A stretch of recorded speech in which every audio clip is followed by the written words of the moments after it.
Welcome along to the Vulcan Series. It's week one. I'm joined by the lovely Scott from Convergent himself. How are we doing, Scott?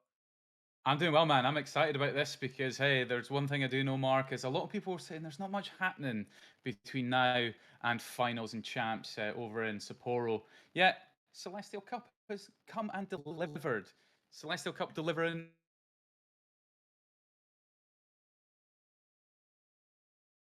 uh,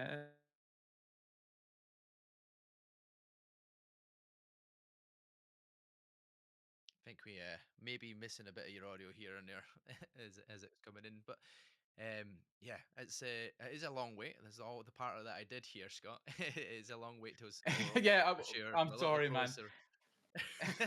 You said you got a few tech issues with that before, that computer of yours, but it's all good. It's all good. But yeah, hopefully this fills that void that people have been waiting for, right? For some competitive Apex, you're going to see some well-known names in these teams that are taking part, and obviously the kind of goal with this tournament, right, is it is one player from EMEA, EMEA, sorry, and then you're needing one female in your team, and then that's us good to go. Oh, there we go. I'm dancing. There we go. We get a dancing cam as well.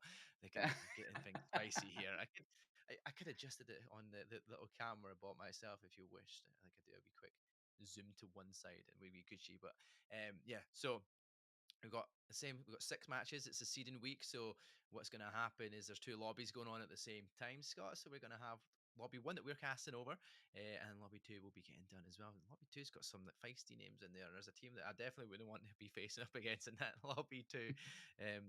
But yeah, if you're paying attention, you've seen any of the notifications.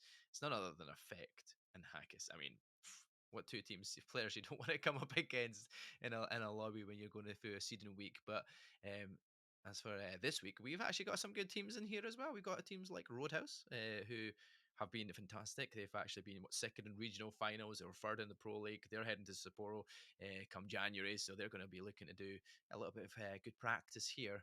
And then you've got Zuni's team of Despicable with there's Zuni and Taxton as well. They'll be playing today as well. So it's got a lot of big names in there.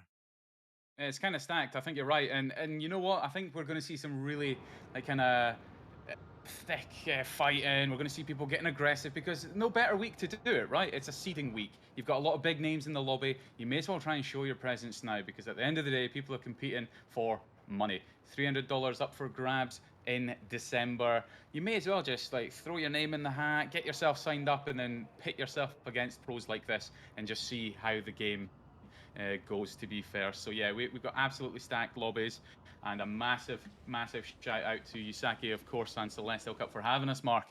We've got a lovely production team in the background who's going to be bringing map and free cam and making as strong a viewing experience as possible for everyone in the rafters watching today. But yeah, our seeding week obviously kicks starting today. We're then going to be back with you every Thursday all the way through to December with 4 weeks of competing, an LCQ, last chance qualifier for those who are unaware, and then the finals themselves come December. We're going to be looking towards Christmas by the time this wraps up, Mark. So I'm really excited about it. There's going to be some competitive Apex happening at least every week, helping to fill Yes. that champs void. Exactly, and very, very much needed for some of these players, and constantly keep that competitive flow going all the way through up until Christmas, up until Sapporo, where they'll be looking to do their overall best as well, and look to perform at the highest standards. And the only way to do that is to keep playing and keep doing it right. If you take a big long break until Absolutely. then, there's no chance of coming back strong. But you can see on the screen, on the map, we obviously starting off with E District here, and none other than a central zone for the first pill so far. So we're looking at draft point energy bank sort of scenario potentially ending off here. We've got teams like Roadhouse already nearby. Anyway, Despicable is the team of Zuni and Taxant and the two teams we mentioned at the start. So these guys will be starting to make their way early on. We'll see how this becomes like one of these major fighting parts. Are we going to see any early engagements here down at Humbert Labs? It looks like no. And BBF top 20 are going to be there. There's two BBF teams in here as well. So two teams that are fighting for the same sort of organizational name. So see who's going to come out on top between these two sides. Yeah, I think it's a great zone to actually be starting with over an energy bank because naturally some of the challenge for a lot of teams, and it's going to be less so with this tournament because there's so many pro teams in it, people who are so accustomed to this map, is the choke points naturally that lead out of energy bank. But instead, we're going to see it on the flip side, people trying to fight to get into energy bank. I think it's going to make for a really, really interesting game. We've got 17 squads in this lobby. We're starting to see some knocks right now. Orbit getting some knocks right now on Loha in that kill feed as well. So we'll try and get some eyes on as much action as we can as well. But we're going to see it, Mark, where we're going to see that Newcastle, Alter, Caustic, kind of high pick rate of Caustic and certainly Alter early on. But of course, Legend bands, how are people going to be able to adjust alongside their pro teammates when they're not going to have some of those comfort meta picks? Oh yeah, that's the thing that's going to be interesting because there's some players. Well, let's say something there, but then BPF top 20 is the first team eliminated in this lobby, so we already know there's a BPF. The original side is the side that's surviving a little bit longer already. But yeah, you're definitely going to be an interest in working alongside all these different changes. When obviously there's six total maps, so we're going to have 5 different legends bands. So players are going to have to adapt and maybe not have their kind of go-to legend this whole time. So you just never know. Like hopefully they can play more than one, and they've got a couple up their sleeve that they can pass on to. So things like you said, Alter, Caustic, they're quite high pick rates. Newcastle being quite a predominant pick throughout as well, and even with the crypto, and like some really good players coming out with a crypto and using that to their advantage and using it to quickly get that respawn beacon and get it sorted out and getting their teammates back as quickly as they possibly can without even being in any harm's way. So that's always quite good in clutch moments at times as well to kind of keep your team alive. Absolutely, we were just looking at Team Despicable, loving the names from those guys. But another big pick right now is, of course, Sparrow. Very, very deadly legend. But Team Hartley right now, Sparrow overextending and getting knocked. So they're just going to try and get that reset immediately with the Alter. The one thing that I know people really do struggle with on that Alter obviously recalling the teammate there. So Hartley's going to get pulled back to safety. It looks as though Zip on the Maggie with the recent sort of buffs to her toolkit, making her far more viable. Clearly just holding down the fort to make sure that they could get that revive off as well. But they're just going to be holding out on the northern side by Electro Dam. So Team Hartley right now just getting fully healed up and now holding the other team out. So yeah, could be a tough rotate for them, but they've got a lot of space. It's Team Bunnycore that they were just facing off against there. They're going to have opportunity to either take the fight. It's going to be isolated, Mark. They've got the means to do it. The question is, are they going to? Or are they going to try and get out, rotate, and play for that end game?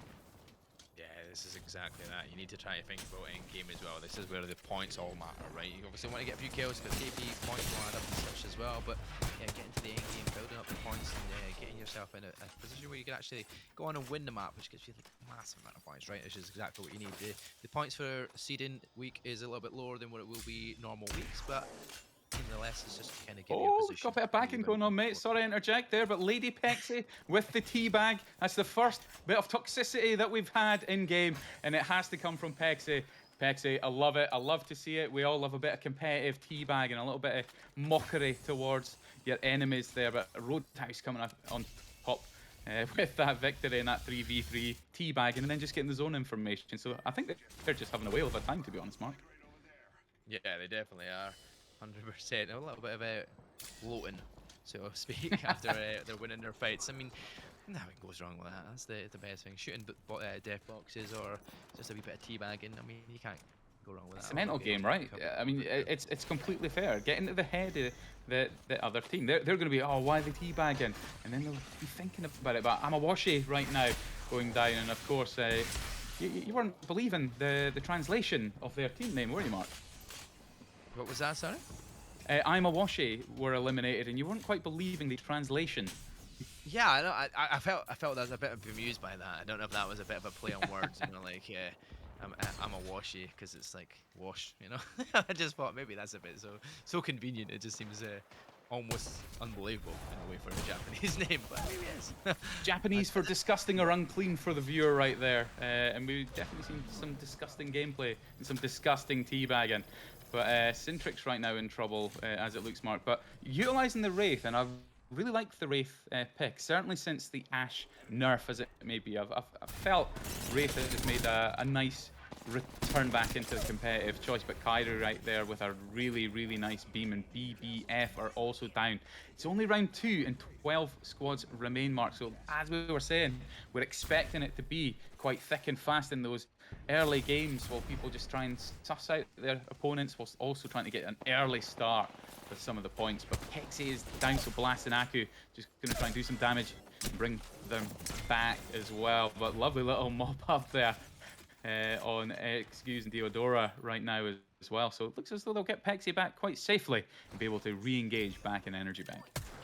Yeah, exactly. Because yeah, you don't want to be losing any members early on. Like, 2 main fights are possible. You can get the respawn, you get it done, but as soon as you get out of the way and get yourself back into the action, then back to a 3-man squad, you feel a little bit better, right? You feel a little bit more comfortable around the map and stuff. You're not like kind of watching your back a little bit more, but everybody's still starting to make rotations round, right? We've still got plenty of teams and plenty of space now. With like we said, it's still only round 2 that's in the middle of closing. Yeah. We have so much room, so much place to play around here in E District with only 12 squads remaining. So teams like Roadhouse, they're quite a distance away. They're still over at Galleria, Despicable. They're out just over towards the square, Neon Square. So they're a wee bit away, but not too far. They're just kind of getting what they need, getting all the resources, because that's what they're going to need for endgame, right? And that's where it gets more important. For sure. And Gru, Bob, and Kevin coming all the way around, trying to come in that southwestern side, which is actually being kind of held out right now, but it is being held out by a lone Sabs on PLX, so has to be kind of careful here. Just try and get some information, maybe do some damage, because otherwise, if they get that entry knock, it could be over very, very quickly. But a really, really quick response there from Nat and Kyler there, coming down to help Sabs, ready to take the fight against Team Despicable. We're moving up so smoothly right now with the altar, but the response with that PK, you just can't really do much when you're getting slapped for 108 damage. Team Despicable trading some good damage right now, but Bob and Gru just trying to stay on their feet. It's going to be down to a lone Bob right now. It is a 2v1 situation, and Despicable go down. Yeah, that's unfortunate for Despicable. I'm looking at the names of Despicable and who was actually named on the list of players, and in my head I was like, wait a minute, that doesn't look like anything like the names of the list that we're shared here. I think they're just using the alternate accounts here and changed their names just so they don't get seen on who they are. Like Kevin, I mean, that makes sense. It's a Despicable we've got more teabagging? What is going on? What kind of battleground is this, Mark, where teabagging is plentiful? Because I'm loving it. I'm here for it. I love a bit of teabagging. And we've got that right now. PLX just teabagging and just going for the rotate like nothing happened. It's just so casual. Yeah, I think PLX realized who they were fighting up against it after they won that, and they're like, actually, I just realized who these guys are. Yeah, this is. They ain't no Kevin the Minion. That might be Zuni. That might be Taxon. And what are the two? They're pro players. Let's just take them out and just show off. Drop it like it's hot. Mm-hmm. Yeah, hell yeah. Yeah, Let's get I, it. I love it. I love it. But hey, we've got 11 squads left, and it's coming to that point of the game now, Mark, where people are just trying to maybe be a little bit smarter with how they play it. It's pulling back into energy bank right now. So many teams on the outside, and if they're not careful about what space they're taking up, we're obviously going to start to see people dropping off. PLX so split on that kind of south to southwestern side, and they're going to start peeking some shots in this building, see what damage they can do. But it's going to be Roadhouse and Team Hartley right now who seem to be most likely to fight, with Irex also looking out as that third party. So I'm actually thinking it's going to be really, really good for Silico, who are only a duo right now, and Bunnycore to take control of that northern side, set up some space, and play for that top 5. Would be the smarter play at this moment in time, because however you look at it, Mark, you get into a fight, you're going to have people looking at you and looking to do that third party. But Roadhouse back in the action right now. Pexi going in with the Mastiff and the longbow combination on a Newcastle, which is a choice, but one of those things. Blast 1 HP, returning behind that barrel to get that health back up to re-engage, but they're ready for a fight. Roadhouse looking very, very good in this one. Yeah, they seem to be coming out on top no matter what they are as well. Players like Blast and Aku with Lady Pexi along board here as well. It's just, yeah, a very difficult task to come up with. Even if you're getting in the middle of what looked like a third party in the first place, they decided, you know what, we're going to rotate around the top half side. We're not going to go towards the two teams that are kind of looking for us to come towards them. So it makes it a little bit easier if we can just fight one team rather than two sets of teams. But nice little play there here with the Alward to make their way in there. Tries to get the PK shot off. Does do it, and Bunnycore will eventually be eliminated there as Bunny Hammer will be finished off with. And yeah, that's us into the top 10 squads remaining left. And still, a big enough map here and a big enough space to play around still for most of these teams. Yeah, I mean, the way that they managed to clear that team out, it was nothing short of clinical. So Roadhouse just doing so much damage and just getting ready to set up for the next fight. But it's now looking more clustered down on the south, where PLX are fighting right now. And they're just utilising that altar queue very, very nicely to get in and out the building, quickly dodging some of the caustic gas. Really, really well played in good usage of that utility right now. They're just keeping the pressure up right now, taking care, and they've got that Maggie drill, which can be so devastating when people are taking cover behind the building there as well. But PLX right now up against TLM, so it's Taylor and your friend Steve. I always love when people change their names, but sometimes like, which one's which? Who's who? So yeah, Team Taylor, Your friends TLM. Yeah. I've seen that there as well. Blast there is rocking a Kraber and a Peacekeeper, and it's like, just like, oh, you know what? If one thing doesn't work with one shot, we'll do it with the other one. Finish it off. One shot the Kraber, and instantly switch over to the PK for that one shot, and be done, right? That's an unfortunate face plant right into them kind of weapon choice. So, yeah, as it stands, we're still looking with Hartley getting a nade drop there on towards Taurus Princess. Hartley goes down as well. And there you go. You see the names come up really quickly there as Cintrix does get eliminated in 10th spot here. And Blast now also using that Kraber I just mentioned has got the chance. Interesting choices on the names, to be honest, Mark. But yeah, we've got some heavy fighting going on. I don't want to confuse myself even more. PLX once again coming out with a nice little fight on Team Lust there as well. A lot of these names are very, very frequent in a lot of the old Celestial Cup Women's Comp related competitions as well. Team Lust being eliminated in 9th place. Scarlet Eyes right now, Kyrie, Billy and Hardstuck CC Alter Crutch on the Newcastle there. A helpful name to say the least, but we can refer to our very, very handy caster sheet. The production have absolutely knocked it out of the ballpark for us, Mark, to come into this and be all prepared for tonight.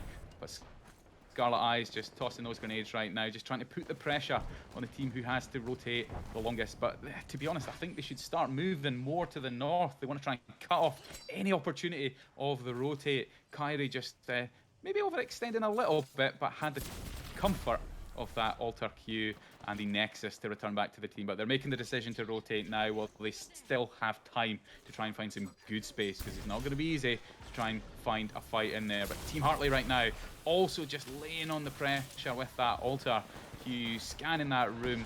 And that is a devastating comp, if anything, Mark. An Alter, a Maggie, and a Sparrow. Sparrow can do a bit of everything. You've got the Alter for the resets, and you've got Maggie just for sheer brute force. Really, really nice comp that we're seeing from these guys. Yeah, definitely playing it quite well here so far. And I actually never actually seen quickly at the starter big. Just by looking at what we've been watching, there's been a lot of alters actually being played. So maybe there's a chance that alter could be the next one because a few of these teams still having that. Also, Caustic being used quite a bit. But yeah, that was a good setup of Legends, definitely. And good shot there though from PLX here as Sam jumps up looking to get the one over that Newcastle. Whoa, another 8-team hit there as well. So there's a chance now to use that gas canister to get themselves in, gets the knock on towards Blast as well. Now an opportunity to try and push in to the team of Roadhouse. Can they finish them off? Can they get the kills? There we go. The Roadhouse do get eliminated. It is Izzy that finds Lady Pexy to finish it off. And now we're into that top 6. PLX do take a bit of damage here and they will get a drop. Tyler and Sats will get that reset though, so you'll get a full 3-man complement as well back into the action. So yeah, finish off one of the big teams in the lobby and now continue your way forward to see if you can get yourself even more points and even more KP potentially here as well, because it looks like another opportunity to take another fight inside. And it is, but that shot just almost knocks him, but the other alter is going to get hit and escape. In the corner he tries to hide, but that's too much damage being taken there for PLX. So much patience there from Kyler. They were using the Alter Q, scanning the room, but the patience that was being displayed. Get a shot, move back away, go back through the port where you're safe. But Irix being eliminated right now as well by Kyrie there as well. So many Alter Q usage where you can tell people have just gotten so used to it having been in the meta where they're just using that utility so well, nading down, putting so much pressure, but no one is really looking at any other threats because irrespective of having the height, an Alter could make it up. But every other team seems to be so engaged right now in fighting their own fights that it seems to be a relatively safe fight for PLX up on that height area just now. So they're looking pretty good. I would say they're probably in one of the stronger positions right now. If they can win the height, they can probably win the game. Yeah, definitely. And as it goes to Scarlet ISO, when you look at that squad, you don't recognise the names, but you will remember a few of these players just because it's Billy and Floating.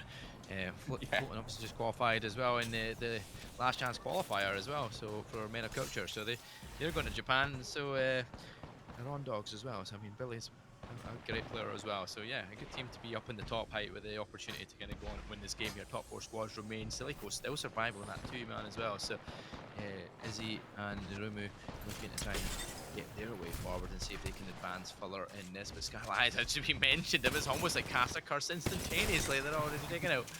Oh god. For that fight for the height, it is PLX. They're just going to play it slow right now. They're going to get healed up. They're using that overflow amp right now, which is so deadly. And so easy to get reset with so little in the way of your heals. But PLX just need to slow play right now. They need to try and find whatever information they can, and using that Alter Q right now, getting the information to then play from behind the cover. Can PLX pull it out of the bag whilst there's other fights going on? Silico go down, and it is a fight for the victory. It's going to be down to Kyler. Can Kyler clutch up? No, Team Hartley come out with the victory right now. It was the team from the low ground there, Mark, that come away with the victory. So very well played. Yeah, that was a very close one in the end. There was a sliver of health, and I thought maybe that one pump would have done it there, but no. Hartley, they will come out on top. Deodora, Hartley, and Xguse make their way forward into our first game here on A District. A fantastic win. To see, we'll get the scores later on to see how many points they've accumulated here, how many kills they do. But that's a first place. I mean, you can't grumble that off the rip, getting used to the players around us and whatnot. It's a good position to be in for sure, taking the win in game number 1. Agreed. You can't argue with a nice 12-point banger in terms of the placement, but with the kills as well. It's a 10-point game, 22 points to start the night. PLX obviously had a massive game, even in second with 19 kills. They are making a statement just as much. So PLX Team Hartley getting a nice leap up on that leaderboard early. It's only game 1. We've still got another 5 to go. Anything can change and anything can happen. I think teams, like you were saying, making a statement early on, but now they're going to be understanding who's in the lobby, getting a feel for the opposition, and maybe even getting a sense of how people are going to play, what skins they're using, and maybe start to be more aggressive, because sometimes in Apex it really is just a case of if you're initiating those fights, 60-40 chance of you coming out on top because you're the first one doing the damage. It's the utility that saves you. So teams just have to be aggressive. If they see teams starting to encroach in their space, start to focus, get those comms going out, and start to put pressure on them and come out with a victory. But Team Hartley, really, really great that they were able to win that, particularly given PLX were playing down from the height position. They had every opportunity to take that, and it was that gun. It was the PK. It either hits for 12 or it hits for 108, and it just didn't pull it in the end game. But really, really well played. Big shout out to some of our other teams with some other kills. We had Roadheist with 8 KP, Scarlet Eyes with 7. But those teams with the multiple kills and really setting the kind of bar early, it's going to be the other teams that now just like reassessing, being like, hang on a minute, maybe we're doing this wrong. Maybe we just have to be the aggressors now and not play for placement too early. I don't know. It's still quite a mixed bag, to be honest, Mark. I'm not sure what to expect for game number 2. Yeah, definitely. It's a mixed bag, but like you said, people suss people out after this, realize who they're actually coming up against, realize that some of these players who they might well be, like obviously from their names have been changed and such like in the game, which could throw you off a little bit for a second, you know. Right? But you know who you're playing up against now. You sussed it out. You go back to the same map, obviously got the same draft, but the pool's going to be different. Where are you going to go? How are we going to play the game? Are you going to play it a little bit more hesitant? You're going to be a little bit more wise to where you're going and where your rotations are going now. Who you knew you met on your passing the first time round. So learn from your first game, see what happens with game number 2. And hopefully you get a good game like you just seen there for Hartley, who came out on top. But even a 19 kill game, that is a phenomenal start for sure if you're Absolutely. PLX as well. So I mean, yeah, if you're going to get 19 kills, you're thinking, I can walk this lobby, but I'm pretty sure you're not going to get 19 kills in the next lobby back to back. But I'm not going to say anything here because I already jinxed Scarlet Eyes, and I felt like they were in that strong position with the team that they had, and it did end up meaning that they did end up falling straight next in that team. So yeah, interesting position to be in. You've got players that you're thinking about. Kyler wise in that game, he got 8 kills. Nate got 2 kills, 8 kills as well. So there's 2 players there that are quite standout players so far for the two sides. So yeah, it'll be interesting to see where the players that you expect to be kind of up there in the kills and up there in the department of like wins because of their pro experience, if they'll see them slowly getting into that side of things and get better as it works along. There you have it. The scores on the board: 28 points there for PLX, irrespective of being second. Team Hartley with a nice 22 points. Scarlet Eyes and Roadhouse, the only 4 teams in double digits right now, so still everything to play for. And keep in mind as well, like, this is just a seeding week. It's like teams are playing for the cash right now. Maybe they're just playing for pride, Yeah. Mark. They're like, hey, we want to be top seed, we want to be first pick, because it can be those kind of small advantages that you play for that big final lobby, where sometimes it just pays to be aggressive and not playing it as maybe as smart as you maybe would if it was champs in Sapporo. But nevertheless, it's that confidence that can really carry through games and make you really just like kind of push and push some more. And if you have a good mental game because you're confident, you're winning your fights, you're winning your games, teams are going to be able to just play on that for the rest of the night. I'm fully expectant that those 4 teams will continue to remain amongst the top 5 consistently if they can keep up that momentum, unless some other teams just use it as motivation to potentially just try and pull the rug out from under their feet. But Kyler and Nate right now both on 8 kills, with Excuse on 7. Blast on 5. Really nice kill spread there from Sabs downwards, where 3 bangers, 2 bangers. It's looking good. Not everyone's on the kill board right now, but there's still everything to play for. We're now in game number 2 in E District. I'm excited about what's going to happen. I think this is a great map for competitive, Mark. And hey, if anyone can do anything, it's pros. And even if you're not a pro yourself, playing with pro players, you always elevate your game, right?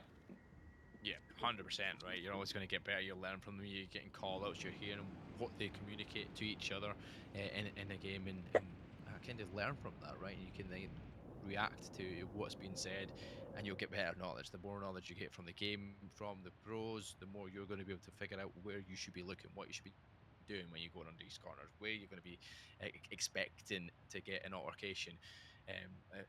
Like that's the way forward. I've said it so time and time again, and I do it.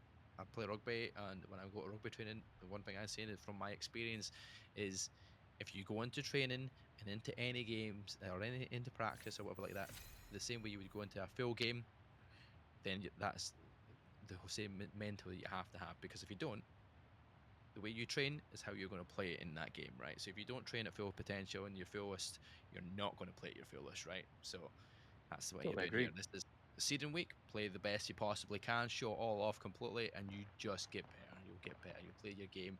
You'll know your gameplay, and you'll know your game plan and how you're going to kind of take these games. And as you can see with this one here, we're going to Neon Square for this pill. Quite a lot of teams going to have to make that long rotation round because most of these players seem to be kind of more on that eastern side of the teams just because it's not a full 20-man lobby. So there's a few extras that would have been maybe picked in and around that area. So early on, PLX, the team that's obviously got the most points, most kills, they're already sitting They've got the nicely in prio. that spot. Yeah, you're Yeah. right. And I really love when the zone pulls all the way to the far west. So probably going to be looking to the south of Blossom Drive beyond Neon Square, where the staircase is. I think the zones there are really, really good because there's going to be so much potential for teams to build up in Neon Square in the early game. It could mean a big, big game. We're seeing teams start to rotate now. We're seeing a big, big fight on the south side by Shipyard. BBF top 20 are eliminated already, but Team No right now trying to engage as well. But three teams caught on a rotate, probably thinking it was going to be a safe rotate. However, big fight, and the Sparrows are already coming out. Quick thinking there to be able to break that and protect the Newcastle. So Envy's still going to be standing right now as well. Good oversight right now from Orbit with the G7 looking down, and with a Maggie no less as well. Getting that util out, keeping that pressure on the cover points, but with the Maggie ball in the bank as well. This could be really, really helpful for them if they need to get out. But Team Despicable just backing up now, realizing, hey, we probably wasted a lot of utility here. We've got some kills already. Let's just cut out. Let's rotate now and maybe play for something a bit longer. They're not getting the benefit, getting much of that loot right now, to be honest, Mark. But hey, they're playing for the long game, and I appreciate that. Yeah, definitely. Sometimes you could get a bit too much, and you're pushing too far forward and get yourself cut out. And it doesn't matter how much looting you do, right? You ain't going to survive the longevity of this game. So you're doing that. You're thinking the long game, and you go distance and change your way around. Yeah, though they're still not giving up the fights here. They're still looking to chase. I don't think you're going to chase through that altar. So I mean, that would be a bit of a crazy one to think about. But sometimes you do it, and you get a bit too brave. But Aku is chased down one. So on the kill feed, you can see Princess falling there. But that's a great shot with a Peacekeeper there. Now trying to peek through that window for the opportunity to get that knock. But instead opts to get teammate up, is the joys of having that Newcastle, right? You've got the protection, and then all of a sudden you're getting a smashed in PK through the two doors. There we go. Orbit is going to finish off Sense Crisis, and you then fall, so there's a trade back, but I feel like there's still that opportunity here for New to kind of go on and win this range. It's the third party getting involved as well, wow. so that's going to be a charged bow check there from Gru. They came back. They came back for the action, and I respect it. Like, so much fighting happening on this side of the map, which probably shouldn't happen in, shall we say, a true competitive sense. But at this point where people are thinking, oh, we need to get some points and get up on that board, it also makes sense. A great mother load there, but Despicable losing Kevin, the minion, right now as well. That Sparrow just scaling up on the walls and getting into the cover inside the building. But now they're all going to have to contend with zone flinch as well. So may as well just try and mop up, get some of those kills, and finish up what they can. Not ideal, but getting the scan with a Sparrow right now as well, understanding where the threats are as the zone comes in. Smart decision. Kevin the minion's just going to get that med kit off, and they'll just start their rotate now, try and mop up the duo as it happens. Even with the zone ticking at their back and tickling them, Mark, it's smart to just keep fighting. Let's see if they got the movement to get out of there. They're chasing it down, looking for that extra KP, and Futu will fall. Gru finishing off the kill, and that's going to be, I say it's the ring because it was so close to getting out, but the ring will just finish it off. And now you've got that opportunity, right? Despicable feel like they've got themselves set a little bit. Now just need to get the resets here with that health and get back into the zone. But good couple of kills going for them, and a better way than it did go the first game, for sure. So last time out, no kills whatsoever. This time, starting off with a good couple of kills in the lobby, and that's players like Taxiton and Zuni, so you know him fairly well, right? So these guys, they know their way around the map, right? They know their way around Apex. They know how to play this game, so they're definitely going to get themselves warmed up now after game one and looking a little bit better here in game two. You've got to be careful as well, though, because sometimes that overconfidence, like thinking, hey, we're really experienced, we've played in Pro League, that confidence can sometimes be a team's downfall, because all it took there was for a third party or a fourth party to be in the vicinity, and a fight can really quickly turn as well. So let's hope that overconfidence isn't the downfall of some of these pro players as well. They've still got to play smart because there are other pros in the lobby. There's highly experienced women's comp players and pro players as well in this lobby, where you just can't underestimate anyone. Everyone who's made it here today and signed up, like the teams are fairly well balanced. There might be a few that appear top heavy, but you know what? Sometimes it's just down to how the RNG goes on the day. And look at this, Bunnycore set up, building a pillow fort out of rampart walls right now, just setting up ready for that peak damage, and not a bad spot to do it. They've got all the peak weapons, they've got the 30-30s, possibly even some G7s in the mix. It's that meta where you just have to be so careful at the dangers of long range. Snipers are coming back into the fold, but when you've got a rampart wall as well, not only are you protected through the wall, but the damage buff as well can be so devastating. So Bunnycore will be hoping to just land a couple of clean headshots, get some knocks, and maybe it can open something up. But at this point, you're just really depleting a lot of healing items from other teams, because you're not going to have much opportunity to really push of it. But Team Hartley as well, the winners of the last game right now, just holding out far away from zone, just trying to farm some kills right now as well, Mark. They're obviously confident. They're like, it's all right, we've got points, we can just be aggressive. And I respect the choice. Yeah, definitely. Like you've got some good points on the board straight off after game one, right? You don't have to push for these kills. You don't have to push for everything too quickly in this one, right? Maybe still play the long game, slow it down a little bit, maybe change the pace of what you did in game number one, because yeah, there is no need for it. You don't see teams like PLX just now either going for like massive kills so far in the kill feed. There's a lot more players still available and left in the lobby and teams than there was in game one. It just shows you the difference in how people adapted to what happened in game one to now. So like that's the good thing that you see. You see the change of play, you see the slower pace that players are playing at. But that's a great couple of shots. But it does take a few good shots back here for the team of TLM.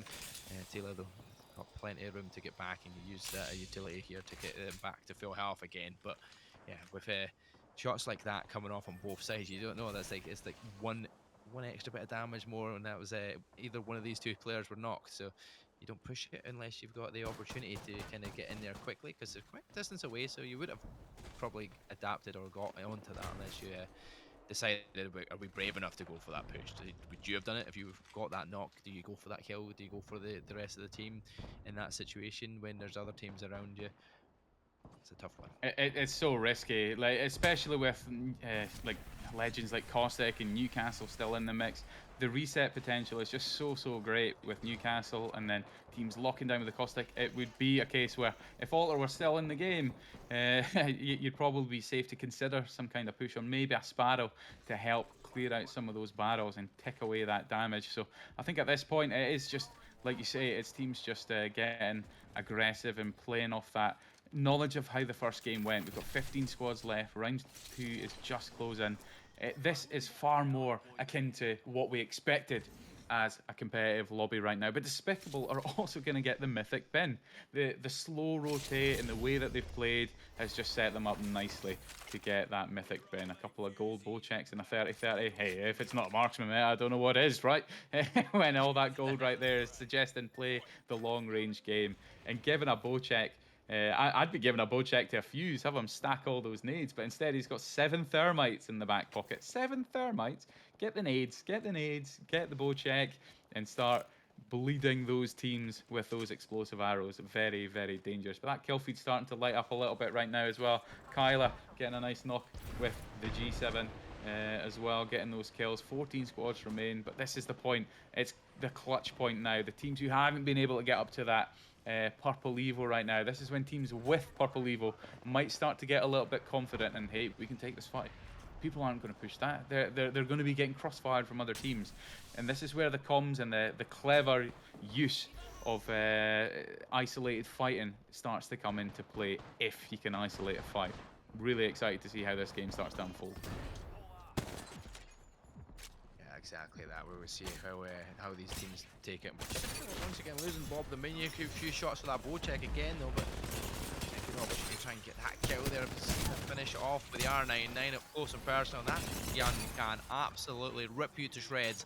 It does do so to one, but trade does come in. BBF and the kill feed goes down as well instead, but Gru, you know, it's not longer available at the moment. Bob the Minion trying to see if they can use their utility to try and get at least the other team down and finish them off if they possibly can. If not, get that reset on to Gru at least, because they've pinned them down for now.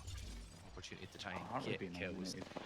Wow, the winners of the last game just got eliminated, so that could shake up the leaderboard there, Mark. So curious to see who's going to come out on top, but Despicable with that nice they don't even team. That's unfortunate there. Just getting sprayed down from behind and facing everybody else the other direction. It's easy pickings if you're a Gru. R99 up right behind him. That's gonna have to get the banner back again. No, so you have to get Phil back to health and go back down there and get that banner, because Kevin, obviously the floor for a change. Sides, there we go. Get back out here. We can get ourselves sorted. We're into that top 11 squads, and we said it time and time again. Definitely playing a little bit better than they did in game number 1. So they're looking on course to get some good kills and build their point score. Absolutely. Scarlet Eye's in a really, really good position over on the height to the south side of where zone is. They're going to have opportunity to potentially get some information and maybe slow play a little. However, depending on what they find, Mark, they could land into some real trouble. It's a good place to start playing from in this part of the zone, but over to Team No, who are in a fight right now. I'm loving the choice of Pathfinder. That is confidence right there, not only with your rotate, but your ability to do damage. The Maggie Ball going in. Look at the devastation right there, following up with the R99 shots, but that Wraith Portal just coming in at the right time to get them out, but they're just going to be followed quite, well, just calmly and consistently. Easy does it, Crypto goes down, and they're just going to try and get that nice little mop-up finish off the team, but it's a little bit of hide-and-seek right now. It's Scooby-Doo Apex happening right now. Bamawashi being eliminated in the kill feed right there. They managed to clear them out. So Orbit and Core just going to be able to take care of that height zone right now, potentially, if not just slow play from that low ground as well. PLX back on the screen right now, Mark.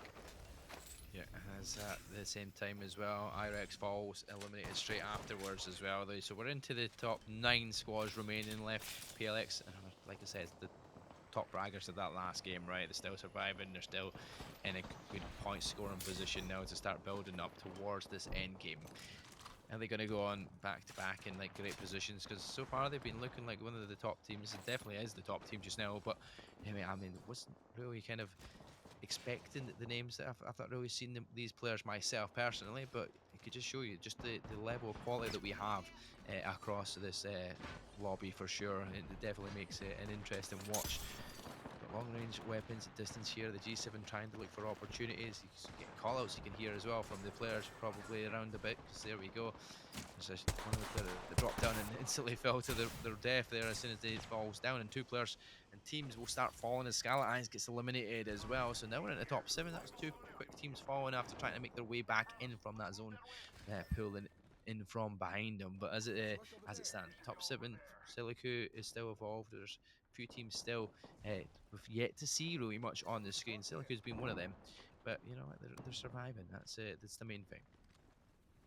Yeah, and as I called at the beginning of the game, it's pulling to the south side of Blossom, so teams have made quite a good job in rotating to get to this spot. Silico right now just looking for a safe spot right now, setting up, and they have gone with Meat Mountain. I respect the choice right now. Not only are you fully fortified, you've got the extra little bit of HP, which can sometimes come in clutch, but that utility of Gibby, Newcastle and Caustic is so deadly. They can set up a little base here and prepare for some of the end game, but they look like they're under pressure. They're panicking with that Maggie drill coming in from the side as well. But switching back over to Despicable, Gru right now taking a lot of damage as well, but still playing off on that height, which again, like we were saying earlier, could be really, really good to play from. But when that zone starts to close down, the opportunities become less and less. So for Despicable, they have to start making some kind of move right now to either steal some space, get some KP, or find a safe spot to play from. Bunnycore eliminated as well, Mark. Yeah, you've got an issue here as well. It's a three-man party in here. You've got PLX, Silicu, and Bunnycore. Bunnycore obviously fall, but you've still got PLX and Silicu trying to fight this out here. Lust looking to try and get involved in the third party here as well, but PLX using that Maggie ball now inside that tight, close quarters. That will devastate that Newcastle wall potentially here as well and get over the top, but instead, it's going to be a, like, reset ourselves and get ourselves all these caustic is, got a bit of setup as well. Kind of, I've seen pink and how was Nate running around with a caustic on the screen there? It looked like it was a bit of a bug, weird thing. I was having flashbacks to dodgeball in school with that Maggie ball. It was just like hitting everyone and everything in that room. That was incredible. But Silico managed to come out on top because of the util that they've got from Meat Mountain. What an incredible stand. It looked as though that was going to be such an easy wipe for the Maggie team, right? Yeah, it did look like it, but they managed to escape. On the other side, you're watching TLM, they're trying to get cross shots, not realizing there's two teams in and around them as well. Syntrix below them, Despicable rotating in around them as well. So this is going to be an interesting three-way fight. There's two sets of threes, 16, and there's two buildings, right? 3 and 3.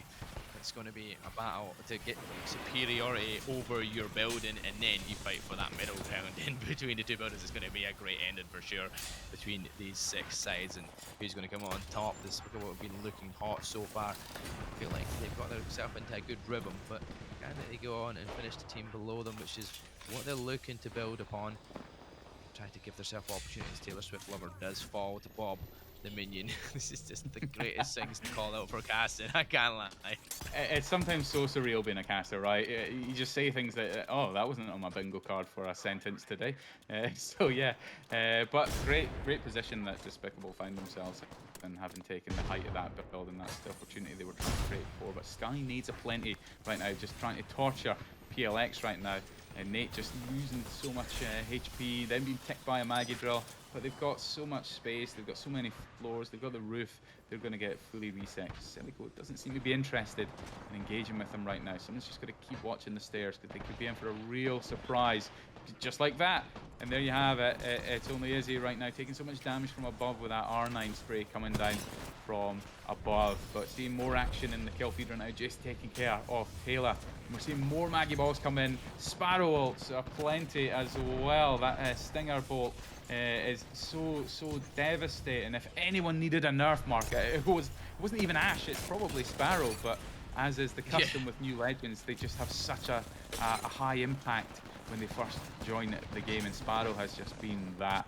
The devastation coming out from Despicable right now with the Mother Load, the Maggie, and the Sparrow. This is just such pure devastation from a utility perspective, and they're playing such an open space. They're holding so much space aggressively that they're just standing like exposed on the one side. That's what I think is strange about it, is they moved out of the building early, they got to that final zone area early, but you know what, they're doing a good job to kind of stay alive there and below it and make sure that everybody's going to have to come to them, right? And that's exactly what they're hoping that happens. So Syntrix gets eliminated. We're into our top 4. You've got a few fights coming up from Despicable, but PLX will fall, so they won't go. Might still go to the top depending on how many kills we've got here, but Despicable trying to finish it out and try to get the closing in here. There's one down groove, down to minuscule HP. It's a battle for it, but it's going to be Silico that comes out on top. That is such a close ending there. Despicable, solid game, but you know what? When you're that low on HP and you've got all your team down, you have to hit your shots after that, and it's difficult to deal with. Silico come out on top though, with the win. Despicable with the most kills probably in that lobby, not far behind it though would have been new, or no, well I say new because it's double O's, right? So I will say new, but yeah, fantastic fraggers at least for them two sides in that lobby. But yeah, a good ending for Silico. Despicable surprising actually after doing that, because when I was watching that and they went there early, I was not expecting them to survive as long till second when there were still 5 other teams around them, a way to close in on them. I thought they'd have been the first team wiped after that, but they held their own right inside that open space. And like you Yeah. said, they used that mother load. They kind of zone kept everybody else, so they couldn't get out of their buildings to make that way. So hopefully they were taking damage from that storm from behind. And then when they were making that push, you had obviously the teams that were above each other fighting as they got their way into that open ground. But as it stands there, PLX still holding that top spot. 28 kills in total overall, 42 points scored. Silico Not after the bad win at bumps all. him up to second spot. That's not bad at Yeah, all. Yeah, completely. I mean, I 42 respect points it. is making the Silico, difference. crazy. They may not be on double digits for Kelsilico, but they played it so well, and it was just staged in phases. It was really, really great. But a big call out again. You were talking about Despicables' ownership of space in the end there. That I would have loved to heard those team comps because it was just such awareness. They were just bullying teams on the south side of that zone with fuses, motherloads, sparrow darts, everything and anything they could throw out there to just allow them to be so exposed. It was really good situational awareness where they were just bullying that team on the south because they were just forced into a situation where they were constantly healing to be ready, where other teams were just fighting. It was really, really well played from the Despicable squad right there. But big shout out again, of course, to PLX. As you say, they're still keeping the top spot on that board comfortable. Now, a special rule that we'll announce later as soon as we get the nudge from production is the deal prize. As much as it's a $300 prize for the winner of the entire event, there's a special reward where every team goes into a randomizer every week. And if that team is selected in the randomizer and wins the entire set of the day, they're getting a shiny $60 prize, so $20 a piece. Everything to play for. If you're that team that gets picked, whether you're one of the favorites on the day or maybe not so much one of the favorites, it's worth just bringing your aim because you can walk away with some extra cash. Wow. Always love a little bit extra cash in that back pocket just for turning up and being that lucky when it gets that opportunity. We'll lose Scott for a second, but we'll take control of things here going into it. But yeah, that's a very interesting, an interesting prize opportunity as well here. The DU prize. It's actually, I'm sure when I looked at it, it was based off of their cat's name. I think is what they were saying. Is their I might be wrong. It's a cat or it's a dog, but I'm sure it's a cat, right? Oh, not 100% sure on that, but I'm sure they'll keep me right in that production side of things. But welcome back, Scott. Good to see your face Yeah, again on the I'm screen here. But so sorry. I'm so sorry. I even went to lengths of ordering a new PC last week because this one is on it's flatlining yes, tonight, and I'm so sorry to production. I was hoping the new one would be here by now, but we'll get through it. We've got the power we of the will. Yap, right? And we're here to watch the players, not me. So thankfully, I've matrix dodged that bullet. But my sincere apologies to both the viewers and, of course, you, Mark, in production. I appreciate your patience with my technical difficulties right now. But what a great game. But we're moving over to Stormpoint right now. And this is just the accustomed competitive map, isn't it, Mark? People are going to be so Oh yeah. comfortable with Stormpoint. Is it going to be the same? We're going to see an aggressive game one in Stormpoint, and then it's a more passive game number two because people are respecting their opponents? Or do we think we're going to see another big end game like we just had?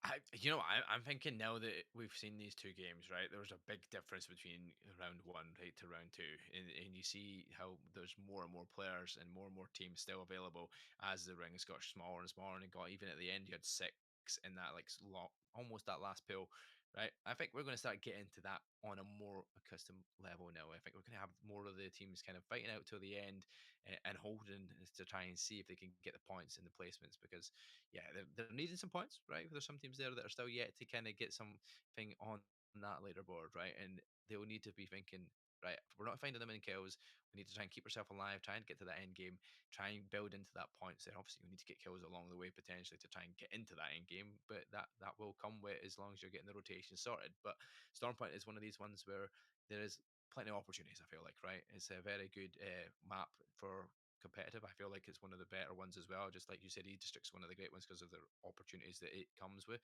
But I think Stormpoint has always been like a staple, right? And it is, Yeah. and I think it forever will be a staple in Apex scenes for sure. Because I do love watching some of these massive fights down at Cenote or Barometer where they're just like you've got like Little Island, everybody's trying to fight around it, they're trying to get their dominance, and all of a sudden you're stuck in the middle of the water area and you're trying to get across to the island because it's the only place that is going to be safe. And yeah, they come for really good fights for sure. I'm really looking forward to seeing what these teams bring to that one. That's where it's going to be an interesting game.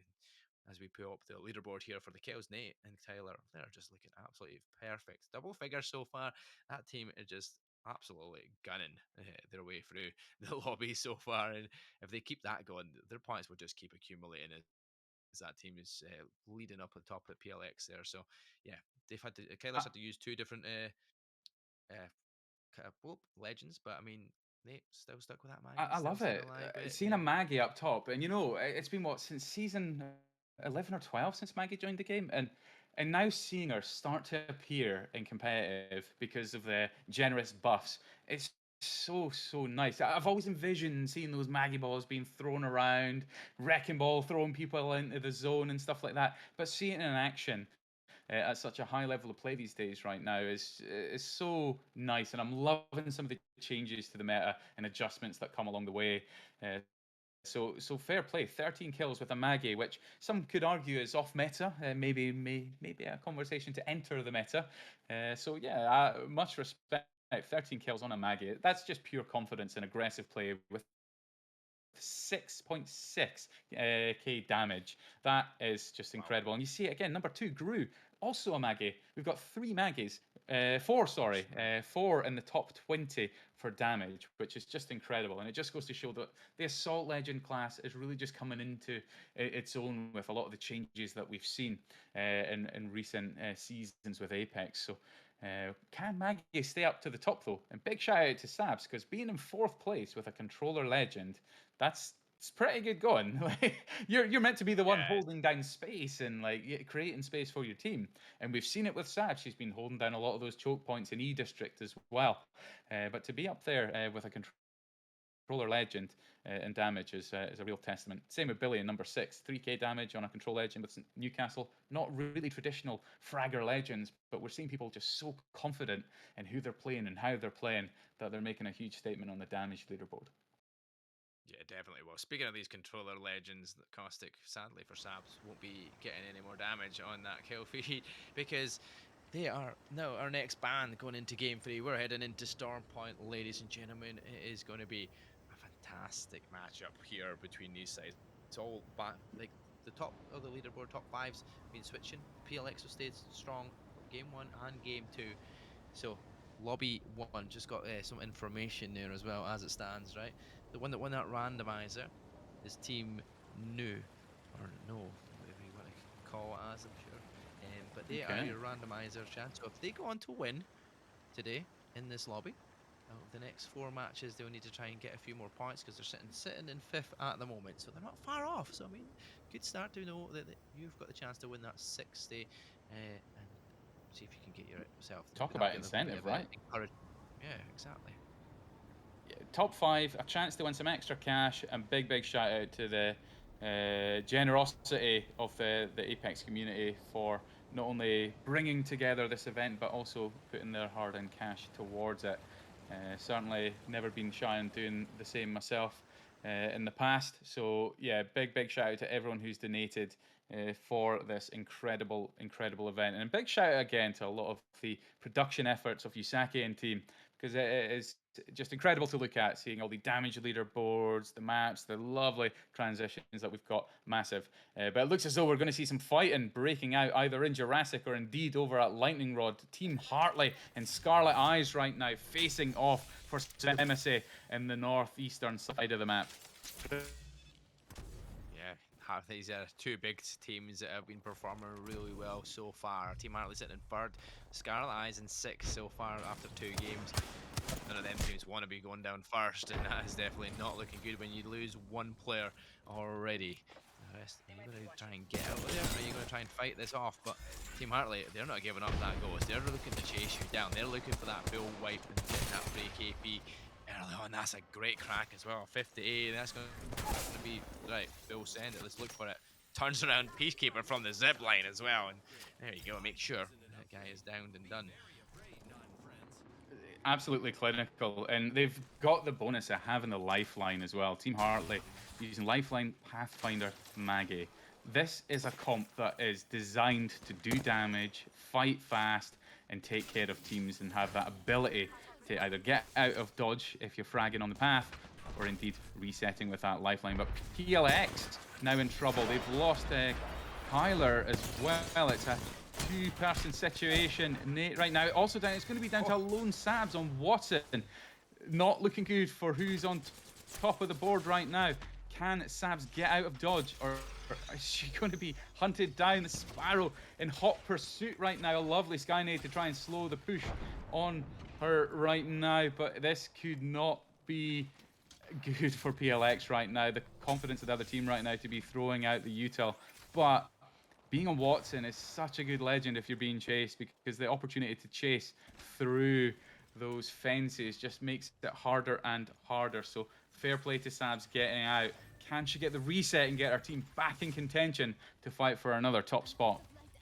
Yeah, just setting up gates. All she goes to try and get herself out of the way and out of harm's way for sure, and try and get that team reset.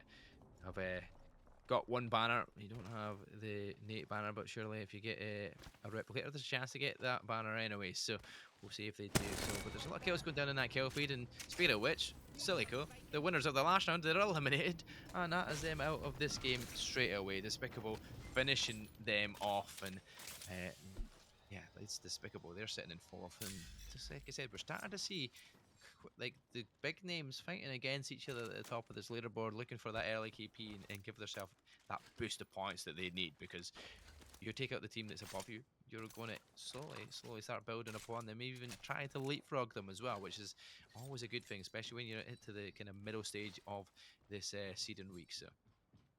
Yeah, and I'm not meaning to throw shade on anyone who's doing well so far, but I absolutely love when we see the teams at the top of the board kind of dropping off early in later games, because I think it just makes for a far more exciting viewing experience as well. Lust going down in the kill feed as well, but you also got your wish mark, because we seem to be heading down towards Barrow, which always makes for a great end game. Yeah. But yeah, I'm Yeah, hoping. I seen that in the play game lobby where it was popping. I was like, he's going down where I wanted Yeah, to go. Yes. yeah, I got my wish. My I didn't favorite. cast or curse that. Fair play. I don't often see battle zones these days, but it's nice to see teams setting up early. Roadhouse all the way in the south right now. Pexi hasn't even got Blue Evo right now. So just going to be trying to farm some damage right now, get those perks going, because you want to have your new Castle fat and healthy with HP, so Pexi is going to want to be farming some damage right now to be far more of a useful support mechanism, because if teams see that you're on a white Evo and it's a Newcastle no less, they are going to push. They are going to push across the open, and what a dangerous map to try and push across the open in this meta as well, right Mark? Oh yeah, definitely. I mean, this meta, I would hate to try and look get yourself across anything open space. You just get absolutely beamed. Especially even sometimes people with some charge rifles from distance are just phenomenal with them as well. They've been kind of used a little bit more as well in the meta as well, which is good to see, because it's like when they change up the weapons and give it a few bits of buffs here, it definitely interesting choice. And I'm sure that's not just what I just called it. And is that a charge rifle that just got knocked there as well in the kill? I mean, like, it's almost like I'm reading the playbook. Like, what's going on?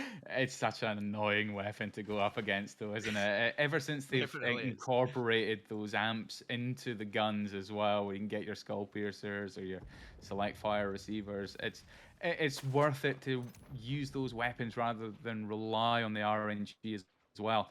But our production just trying to get eyes on some of the action for us. As you can see, a couple of teams still kind of late on the rotate, and they're going to be clustering in that sort of north to northeastern side through Jurassic. So Team Hartley likely to face off as well, but they've got to be careful, because even though they're looking good on space, they also have Team Despicable. But you can see the pot shots coming in.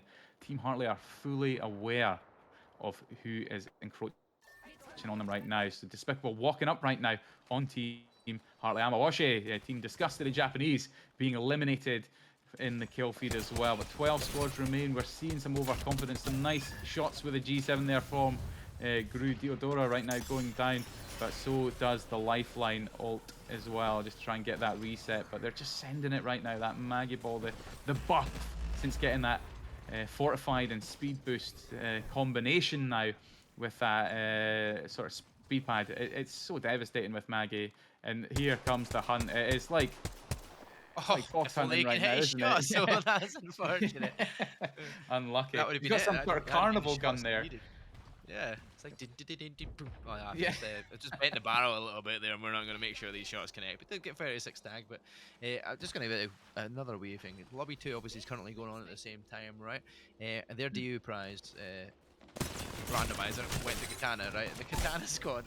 If I say it out loud, you would be like, yeah, well, that's almost a given, because it's Hackis in effect in Belarus. So, I mean, What a squad to Oh be wow. getting a randomizer.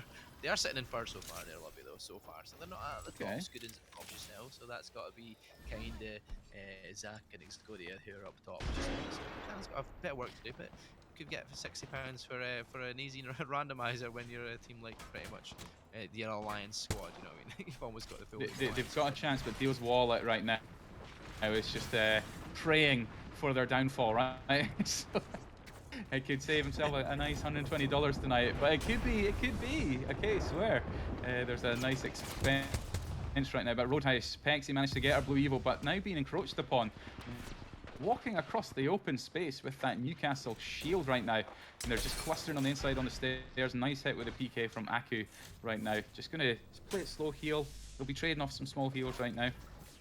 Oh, but no, Futu being eliminated as well. Oh, we're seeing flexing on the boxes. Oh yes, Kick flip. I love it. Flick and all. That's the best. Yeah. That's it. I love that. Man. I love it. I love it. Just Competitive. right in the death box. That's the way to do it, right? Oh goodness. What am I witnessing? Apex just brings up more and more fun and interesting things to kind of watch along as you just happen to catch these moments at times. You never know what you're going to see when you're in the spectator mode, right? That's for sure. You're choosing out of all these players and who you're watching. You randomly get these moments. It's fantastic. I love to watch it. Absolutely great.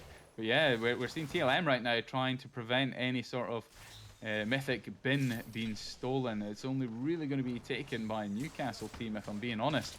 But PLX, we've seen before, rotating all the way from the bean side. They're obviously playing slow and wide right now because they're already top 10. Even though they're first place overall, top 10 in this game, they know that they can just play relatively safe and like come in from the western side, play over the bridge and buy the nut, and they'll probably be pretty clear for the end game as well. But they're actually going all the way around by Sinnoh Cave because they've been held out by PTS Burr with Sigma King, Ray and Chico right now holding that bridge area.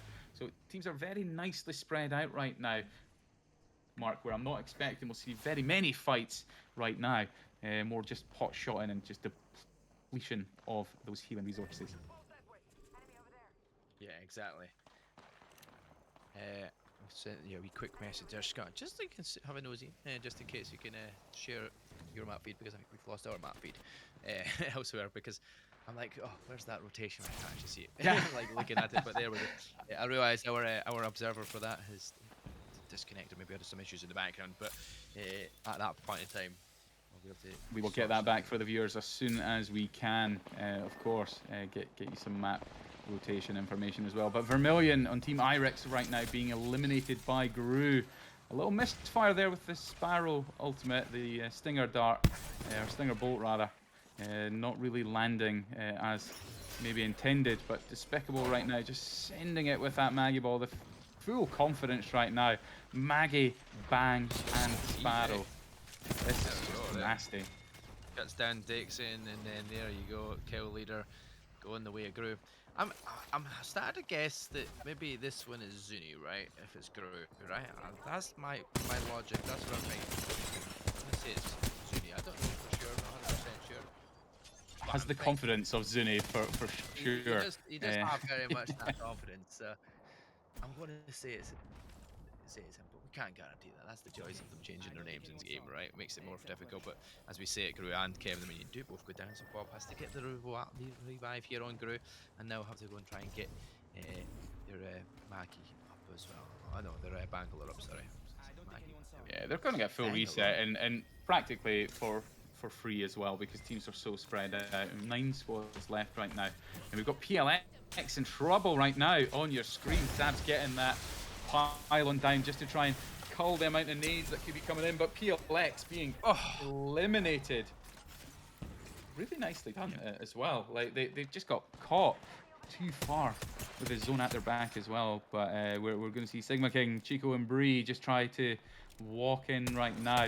And the team who took this building, an old favourite of mine, this zone pool, because it can be so dangerous. The teams that set up in battle have such a difficult rotate across the open space. It is practically impossible when there's so many teams. But we're going to see Roadhouse and how they try to contend for whatever space is left right now. Blast right now with a really nice angle, shooting through the edge of the wall right now. They're contending with Skynades as well. This could be bad for Blast, but they do have that Newcastle and a quick reaction right there, setting them up nicely. Pex is going to be holding those stairs to prevent any kind of walk-up, but she's taking so much damage as well. Nice little peek there with the PK, maybe a little bit overconfident. She's going to try and get that bat off now, supported by Blast. This is just tagging in and out. It's like a relay race of the PK shots going down into that lower floor right now. But Despicable lost Bob the Minion. It is just Gru and Kevin right now, and they have a Kraber no less. This could be a real game changer. Going for that YouTube shot, Gru. Going for that sly no scope, and if that landed, we would have caught some magic right there. But that is confidence right now. They know they're doing well in terms of damage. The drill coming out as well. This is just clinical Maggie play right now. It's really great to see. Yeah, it definitely is, and with that opportunity to go for that Kraber no scope YouTube clip, that has definitely got to be insane, and definitely as a Zuni, Kevin is going to be Taxington. So good to know who these two members are. There we go. That's a great job with production. I had a rough idea that was where it was going. We got it right. It was a good guesstimate just from his gameplay, which is shows that I've been watching when he was on Team Nemesis. Team Nemesis fanboy at one point, so I mean, it comes in handy. Watching plenty of the Nemesis boys when they were Roadhouse being eliminated. They just didn't have the space there, did they, Mark? TLM just watching on that height. They were locking down that space. Bonnet Nico really side of damage, but they having a tough issue there. Did you lose me? Sorry.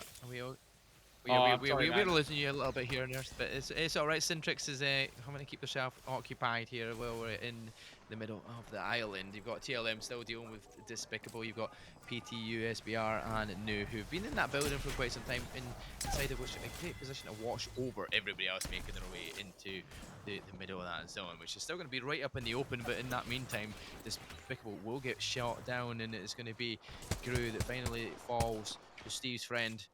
An unfortunate person to fall down to, because Steve's friend sometimes he's not the guy that you want to be to die into, because he never really hands out. He's like the person that just doesn't give you doesn't buy a round. That's what I'd like to say. Steve's friend never buys a round. And look at this, Team No, the deal prize randomized winners are in such a great spot right now. If they can hold out the team on the northern side right now, they could be in such a good spot to potentially take the victory, and they need it if they want to play for that cash. But they're up against PTS Burr just now. They're laying down a lot of utility to try and get this walk up for free. A lovely beam there coming out as well. So No, in a really great spot to try and get set up for a victory. A nice dive with that Newcastle by Envy, taking care of Chico. That was really, really well done. Fantastic utility to take the height and PK the Sparrow off. Really, really nice play. Is it going to be enough to take them? Yes, and they're going to get the Newcastle revive. This is really, really good for them. They just need to slow play. Lovely shots with the 30-30, but side shot not looking good. Going for the revive. Smart play. Just needs to hold steady. Someone needs to peek right now and prevent any further push. And hey, they're going to get a reset. I don't believe it, Mark. They're in such a good spot. TLM did not press off that. Surprising, but then knowing that Newcastle's there, and you don't know what's up in the background, but yeah, it was such a tight space to play in there. No managed to get that reset. You've got TLM just watching over the Syntrix, watching from the other part of the island as well, across the water, still trying to get away involved, but not deciding to go in and third party it yet. They're waiting their time when this zone pulls, so I feel like they're waiting to get these two teams to fight each other before they make their move. And knowing TLM hopefully trade blows and get really weak, so Syntrix have an opportunity to finish it, and that's exactly what's happening here as TLM go on that hunt, looking with that Peacekeeper shots. Nu are eliminated, so no extra points, not get finished in the lobby in first place. The deal buff isn't going to work for them to get top spot in this round, but now Syntrix has moved right to where that zone's going to be pulled, and TLM are still inside that building, have an opportunity to now try and close out this game. Who do you favour in this scenario? You're already set up outside, ready to go if you're Syntrix. Yeah, I think just purely because there's a Kraber on the other side, Sintrix just have to be careful of where their heads are at. If that Kraber lands, I don't see Sintrix coming out on top. However, they've got the utility, they've got Newcastle. It really is just going to be a case of who presses off the first knock the quickest and the best. That Kraber could be a real game changer. To be honest, Mark, I'm not 100% sure who to root for right now. Sintrix are so clustered together. However, they've got the safety of an intercept pylon. They've got Newcastle walls have just lost their charge as well. So this could be bad for some of the util Oh, right now. there And here goes the comes our wall. counter wall as well. Fantastic play. That's fantastic. There we go. Where our missile tries to come around the corner, does get taken out. And now you're down to two members remaining. TLM, they wrapped around different sides of them to come in three different areas. And TLM, they will come out on top. You know what? They had the opportunity because they had so much more space to play with, right? You're stuck in Yeah. that one spot. And unfortunately, that was just the downfall because everything can you can just kind of get them wrap around in any direction, and Syntax just couldn't hold on. As soon as that wall went down and the counter wall came out, that was the most fantastic part of it to work out in their favor. So well done, TLM. You come out on top. No, though, after that round, I'm hearing it was a 12 pointer for A kills. I mean, valiant stand. that's going to Yeah. still be an opportunity building up towards that top spot. That's a good one, especially when PLX went out pretty early on. They smelt the money on that one. They were in such a good spot. It's just unfortunate that in that last engagement, they had so little space on the northern side, just outside the building. The Kraber was such a difference maker. As soon as you get Krabered and you're up against some PKs, it wasn't looking good for them. Sintrix may have had an opportunity to win that if they'd maybe seen the Kraber knock and moved a little bit quicker. Had they moved a little bit quicker and played off the initial knock, they may have, I guess, surprised TLM quick enough to maybe switch it in their favour. But still, getting second place out of all that is still pretty good going, to be honest. Sintrix, of course,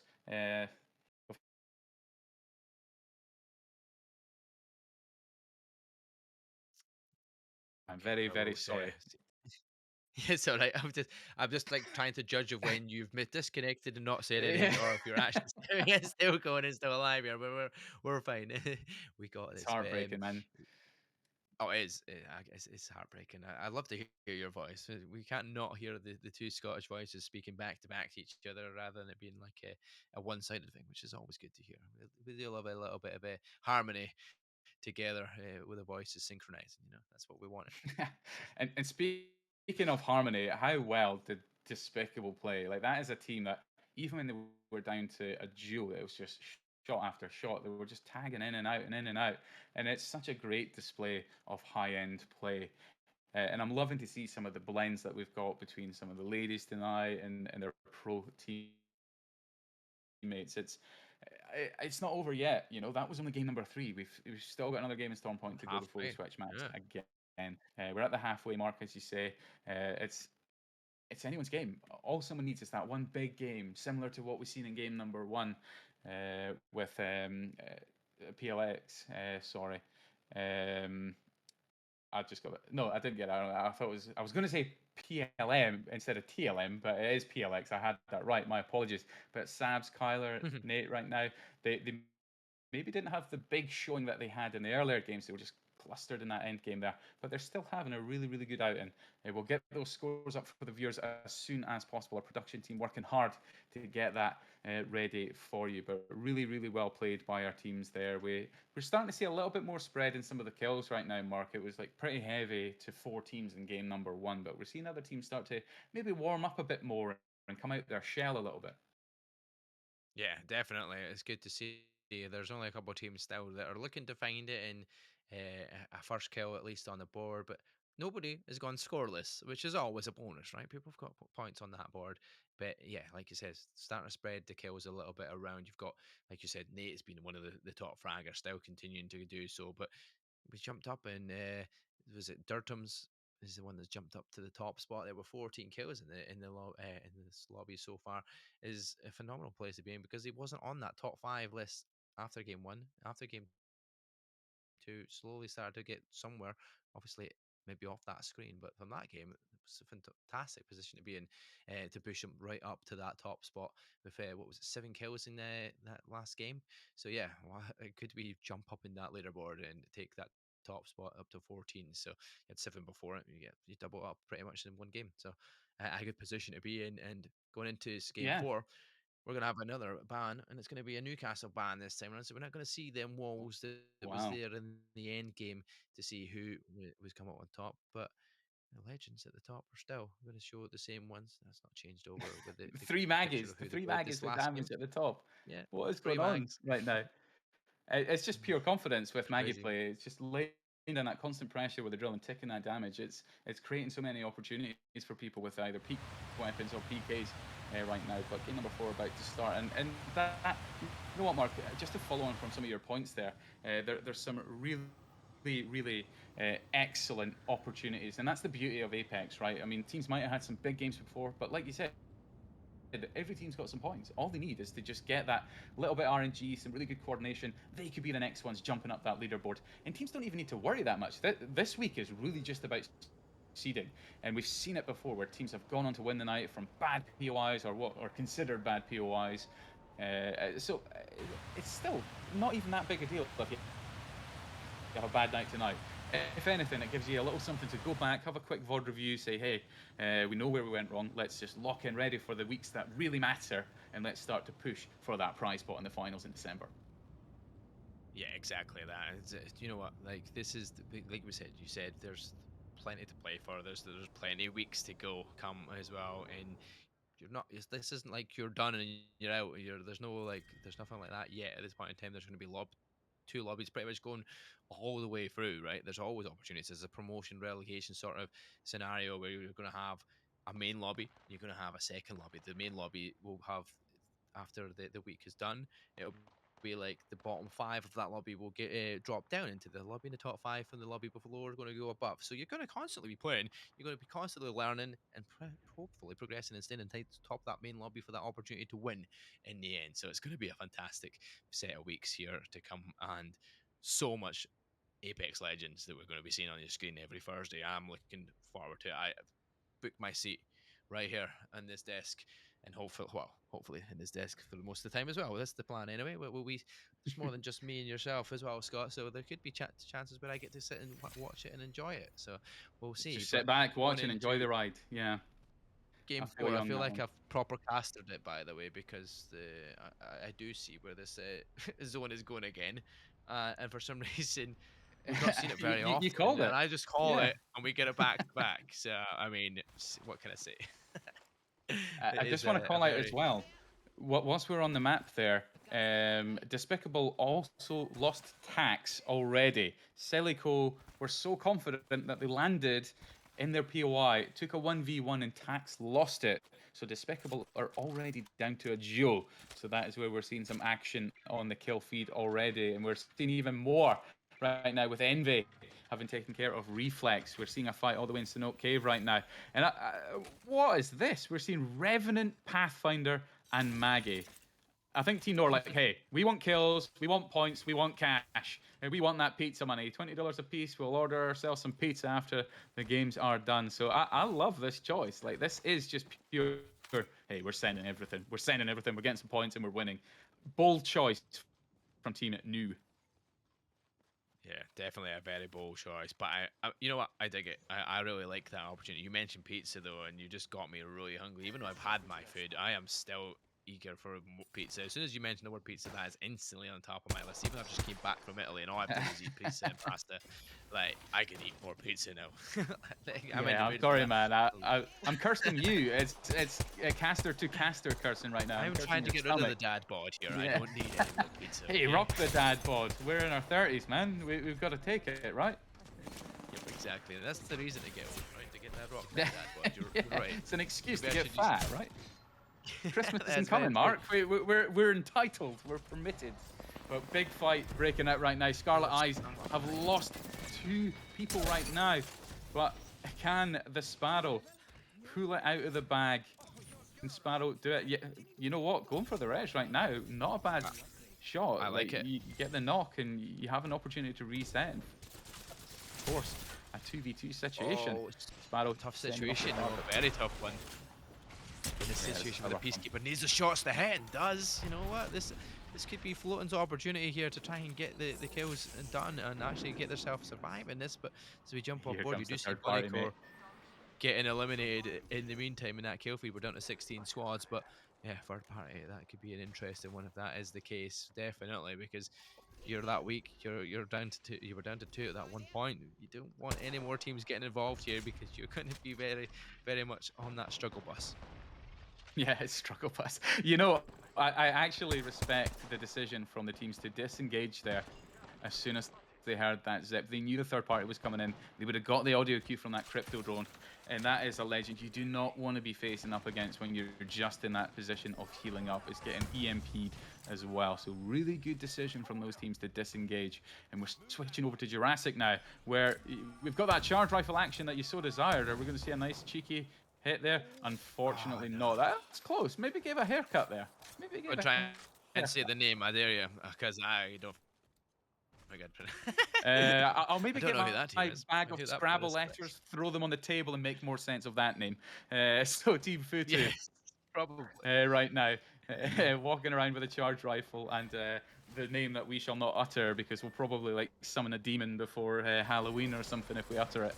But PLX right now back in action after maybe not the big game that they had in game number 3. They'll want to make a statement and stay comfortably on the top of that board right now. Just sending it. PK is coming out. BBF going down in the kill feed as well. Yeah, exactly. Looking for more KP for PLX, which has been one of their strongest things so far in the last 3 rounds. Yeah, last 2 at least before the last round. That wasn't as good this time round, but you know what? I think they're starting a little bit better this time and actually surviving longer than they did in the last storm point. So I mean, that's a start. All of a sudden, you want to get yourself back into flow again. You don't want to be kind of going down back to back really early on in the games because you start to think, wait a minute, he's just stuck with our map. But Silico, no, this is the team that started to get involved in that third party. They've lost Izzy. You know, they're starting to look to get some knocks on the opposite side. So it's a kind of trade battle for now. But is it a 1v1 scenario that we're in here? Or is it a 1v2? Because if it's Deadly Sue's looking to see the player behind that shield wall. Here comes a challenge. They're going to use their shield to defend it. It's going to be with the shots of the PK, but they're not going to hit. And it was a 1v1, and Skylines comes out on top, but inside the zone as well. So they're going to try and get that res and get out and get healed up as quickly as possible. Yeah, they're very lucky that they've got just enough time to be able to do that. Get everyone up on their feet. The Maggie may just get this off. Just getting off in plenty of time. So Scarlet Eyes with a nice little mop up there of Silico, who'd started the game on such a high, taking that 1v1 against Team Despicable, but Team New right now. And I feel like I'm saying it right when I go up an octave, like Team New. New. So Envy right now swinging out on the red. Oh, yeah. New. But Envy got a great off angle right now. Fantastic swing there on Sigma King. Right there, and being on the rev, if things went wrong, you've got the dive to try and get out. Fantastic swing there, just drawing the attention and going for the flank. Really well played. But they're so far away from battle right now, where all they're trying to do is just mop up on and bully the teams that are rotating late. Look at that. They're not even going to get an opportunity to take that evac tower because Envy is just policing it right now. You ain't getting on that while I'm here, is what she's saying. So really well played. 100%.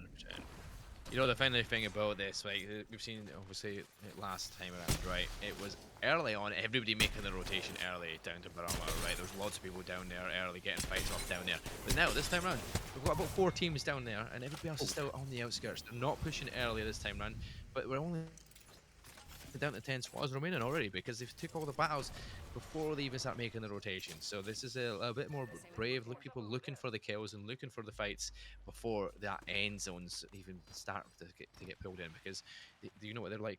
This is an easier fight if we're in 1v1 situations. We don't want to be in a position where we're surrounded by every other team, right? We don't want more than 1 team or 2 teams to be involved in this fight.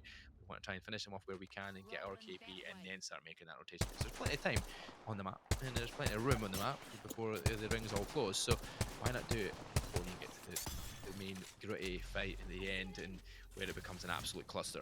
Like get your kills early as quickly as you can, and get all the utility you need for that end game. Absolutely, and Envy is kill leader with 5 kills on that rev right now, and Kyrie was only 1 evo away from perp as well. Literally could have spat on an enemy and gotten that purple. But Team New right now fully purple, but Envy going down as well, getting PK'd by Billy. Very, very strong player. Used to play on Team Convergent before he moved over to the realms of Pro League. So really, really happy to see Billy just coming into his element, playing in that Pro League circuit and doing damage in this tournament as well. But Scarlet Eyes now just trying to hunt down the remains of Team New and maybe putting their chances of an extra prize at risk right now. Potting some shots over with the G7 at range right now. Kyrie, very, very good player, Kyrie. Insanely good. Probably one of the best in EMEA from the women's side of things. Always really rated her play. But Scarlet Eyes just doing some nice damage right now, just roaming free, as it were, outside the zone. But it's only round 2 closing mark. Like, people can afford to be outside of the zone for maybe a little bit longer before it's going to start to tickle. Definitely, it's only a little tickle here and there, but it's that when you get more aggressive tickles is when you start to worry about that zone. But for now, don't mind an aggressive tickle if it's an aggressive tickle. Oh mate, that's dodgy sound. An aggressive tickle. Yeah. Well, the end zone's the aggressive tickle, so I don't mind it when it's like a 1v1 scenario because it could work in your favor. Yeah, that's true. You don't want to do it. Right? You don't want to be getting an aggressive tickle early on when you're down to this position. But Despicable, once again, they drop 2 players to get a reset and hopefully try and get a full reset, but the chance of that third party potentially coming in here because Futu's not far away. Team Hartley are starting to get involved as well, and they're going to try and converge on top of Despicable. So if they can get themselves out, Despicable's got the height above them as well, so Despicable might find it very difficult to make the rotation out of here in towards the new zone when it comes, because PLX is on the way as well. So now that the zones are all pulling in, the teams that we've got remaining in the top 10 squads all looking to get closer and closer and more fights to happen. Who we were speaking about for this Dio's prize, they're only just getting back into the zone with 1 member, so like on the other edge, and they're so far spread apart, like 1 player at the top of the map and then the other 2 down on that southern side. So we're gonna have to start meet up against each other at one point as well. Well, Felix takes a strong fight opportunity here now. Are they going to be able to finish any of these tags off, get any more damage using the generator there as well for this watch to kind of close off the zone as much as possible. When R9 from distance works sometimes really well as well, considering it's an SMG. It should be really more close quarter, but when you ping shots like that and you're that accurate, it can be deadly. Oh yeah, in the right hands, that weapon, it doesn't matter if it's close or medium range, but they're being pressed upon. PLX under pressure right now. Another team has joined the fray, also being drilled in the back. Kyler just seems to be in this constant cycle of healing, but thankfully has that overheal amp where just popping a cell is enough to get that shield all the way back in its team. A Roadhouse. It's Pexi, Blast, and Aku right now, looking to see if they can take this space and maybe get some kills in the process right now. Just clearing it out right now. I think Aku everybody wants this. Everybody wants this team zone, don't they, at this point?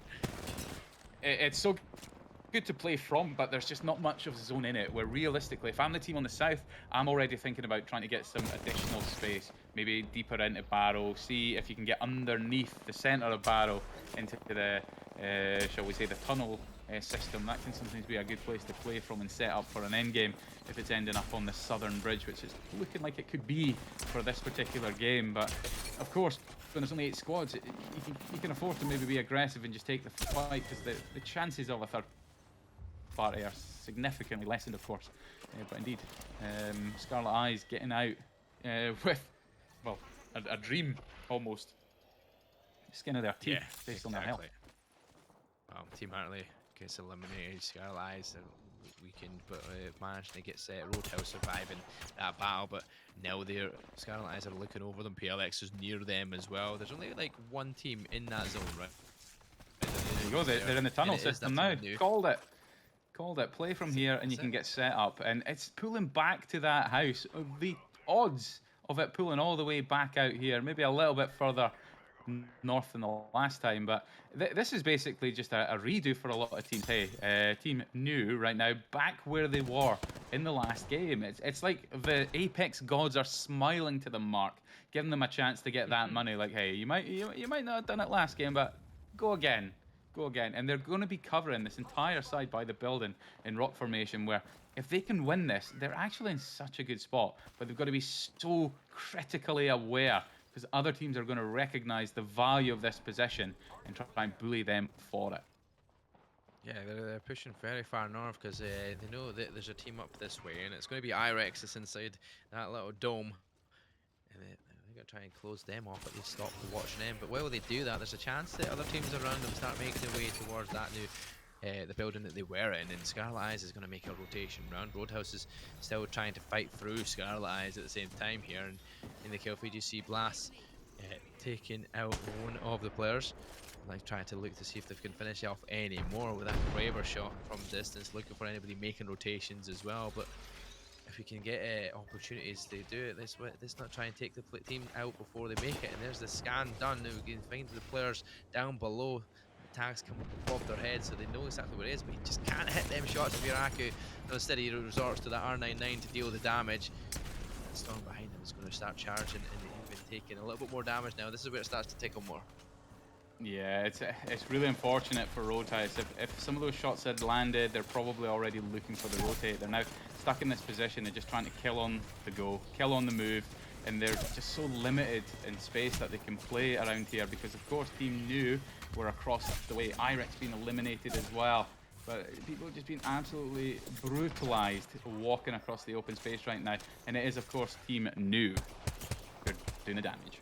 Oh, New finished off Roadhouse there, yeah, for sure. And now you're down to one player of Scarlet Eyes, and you've got 3 more members of Lust to deal with. Lust have got the unfortunate position of being like quite far away from the new zone, but you have to watch different directions here at this point, right? You've got Lust, one of the players of Lust trying to fight the final member of Scarlet Eyes. You've got New making their way around and back to that building where it worked out almost well for them last time round. Yeah. At the end. So let's see where we can go from here. If this is going to be the winning zone that they need now again. If Team New don't win this, something's gone horribly, horribly wrong because they managed to hold that entire western side from the house to the rock formation, and now they're just owning the space right now. Lust are so clustered on that building, unaware that there's, of course, just a solo to the north of them. We can obviously see that information because we're in the observer slot, but for all they know, it's a full team on the northern side. So they're just being so cautious right now. But Scarlet Eye's about to go down, the lone Maggie about to be found. And I'm feeling it for our Rev team right now, where Envy and Co could take this victory and make a statement play to try and get towards that bonus prize. Yeah, exactly. I want to see some of these nice crispy Kraber shots. Let's put it on the party and let's start signing this winning slot here and pushing yourself up that overall leaderboard for your chance to win a £60 prize. Or $60, £60?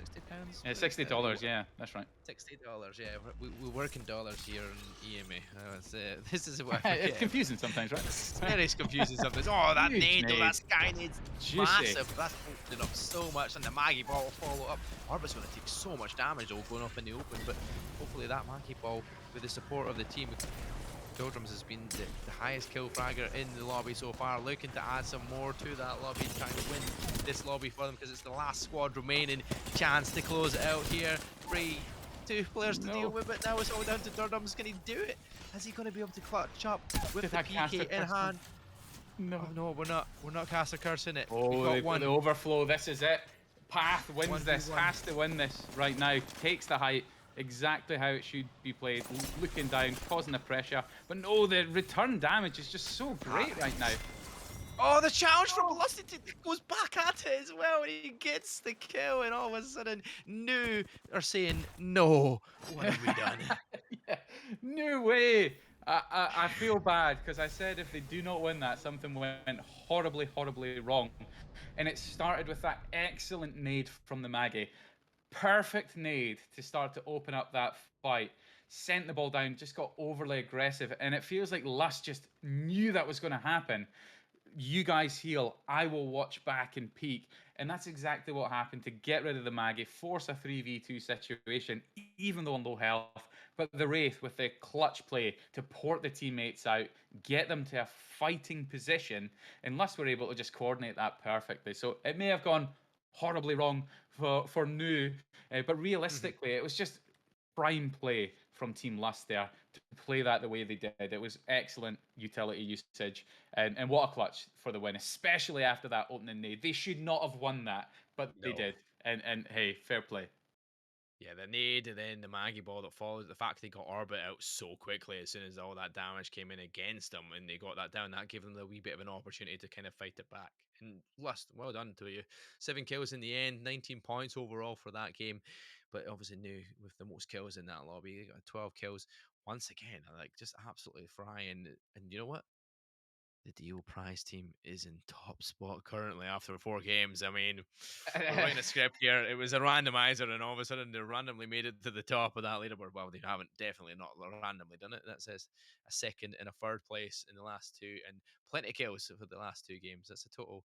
What was that? Of 24 kills in 2 games. I mean, he's going to A get you a lot of randomizer points. and a motivator, Envy, Orbit, Motivator. and I'm not even going to try and say it. Team New right now, top of the board, I'm just incredible saying play. Dirtums because it looks like dirt, and I'm not saying Dirtums, yeah, Dirtums. we'll say Dirtums. I'll need to get my pronunciation sheet up for that one. But 59 points after 4 games, and we were saying it, Mark. We were saying that it's just so easy to just not let the mental game affect you. Just hey, it's only a couple of games. Keep playing our game. Keep going. And all that New have done have just changed tack. They went to the Revenant Pathfinder combination. They've got the ability to do damage from afar, dive right on top of it, capitalize on the kills, and that's just ejected them into that top spot. So they want that extra cash on offer. But let's actually talk about some of the other teams. That if you look at it, even from 10th down to the bottom of the board, it's still perfectly plausible to get into that top 10. Remember, people are playing for seeding opportunity here. Like there's Mhm. still every opportunity to play for a decent POI or two. We're playing across multiple maps. You might get one great POI, something you're really familiar with, even with a low draft pick. So it's still everything to play for in this seeding week. Oh, 100%. Well, you can say that as well. Like, you think about PLX, right? PLX, the first game, right? E-District, 2 great games for them. Go to Mhm. Stormpoint, not as good games. New goes into this one, brilliant. Like 2 games. This is all it needs. Like this could be their map for the teams that are below. Or this could be World's Edge. Could be their map where they get the points that boost them into that top 10 or boost them up into that good point scoring positions here to kind of get a good a level for seeding going into obviously week 2 where we'll have our main lobby and our lobby 2. So that's where it's going to be all coming down to the gritty side of things, and we'll get to see if people can actually work around it. But there's been changes on that leaderboard every single game. Teams have Yeah. bounced up multiple spaces by a good win or a lot of kills. So it can be done in these next 2 games here on World's Edge, and you can't not say anything to anybody. Like a few players, even the bottom of that leaderboard, you get 2 games where you're getting 10 kills, maybe. Like Mhm. you're getting 20 points. All of a sudden, you're getting to that stage of that top 10 opportunity. It's viable for sure for anybody in the lobby still. Well, our kill leader is fourth on damage because sometimes it's just how well you coordinate. You might be doing loads of damage from afar, Yeah. but if you're not getting those kills, I mean, anything can change. But you know what? I don't really know what to expect going into this game because realistically, this is a map that so many people are just so comfortable with. It's the map that if you're ever on pubs, you just drop in the middle of Fragment and you just go for it. How this game is going to play out, I'm not really sure what to expect from World's Edge today. But you know what, Mark? I'm all here for it. We're down to our final 2 games of the seeding night for Lobby 1. Lobby 2, of course, still in action. We'll try and get some scores up for anyone who's interested where possible, or will at least reference them.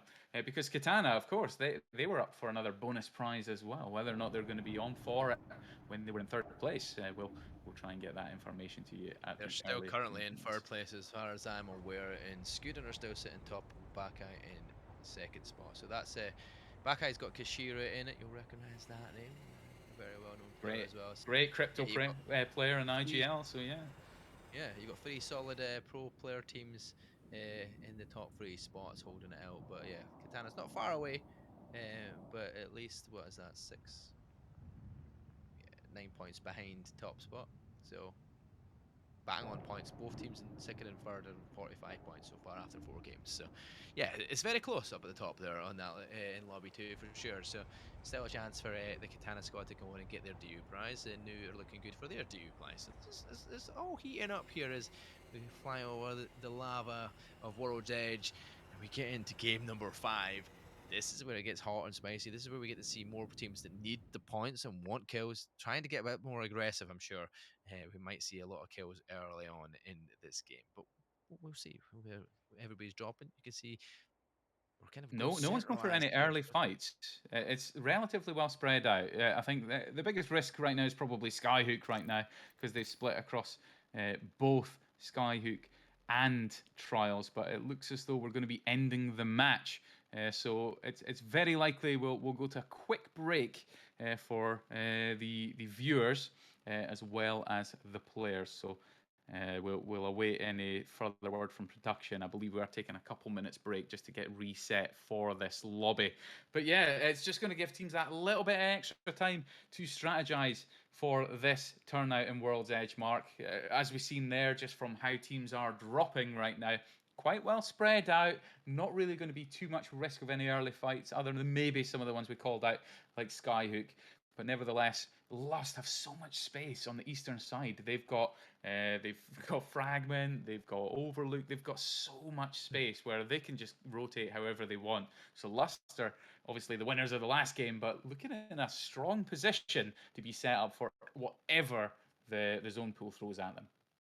Yeah, you know what? That one was looking like a pretty centralized zone in the first one. Maybe that like people will be like, "Oh, wait a minute, I got a Kraber and I'm ready to go to this one. This is my perfect zone opportunity." But no, obviously nothing early on as we look to be kind of starting a match. I think there was a wee bug going on in the first place, so maybe not get too much of a break here as we might be starting that game relatively soon. But for sure, it's going to be an interesting one either way. I like certain spaces that you'd like to be playing, or any choice of PY that you'd be picking, Scott, if you were to be going into like Game 5 World's Edge.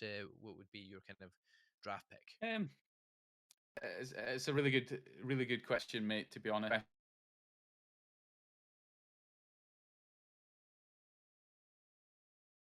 me and anyone in the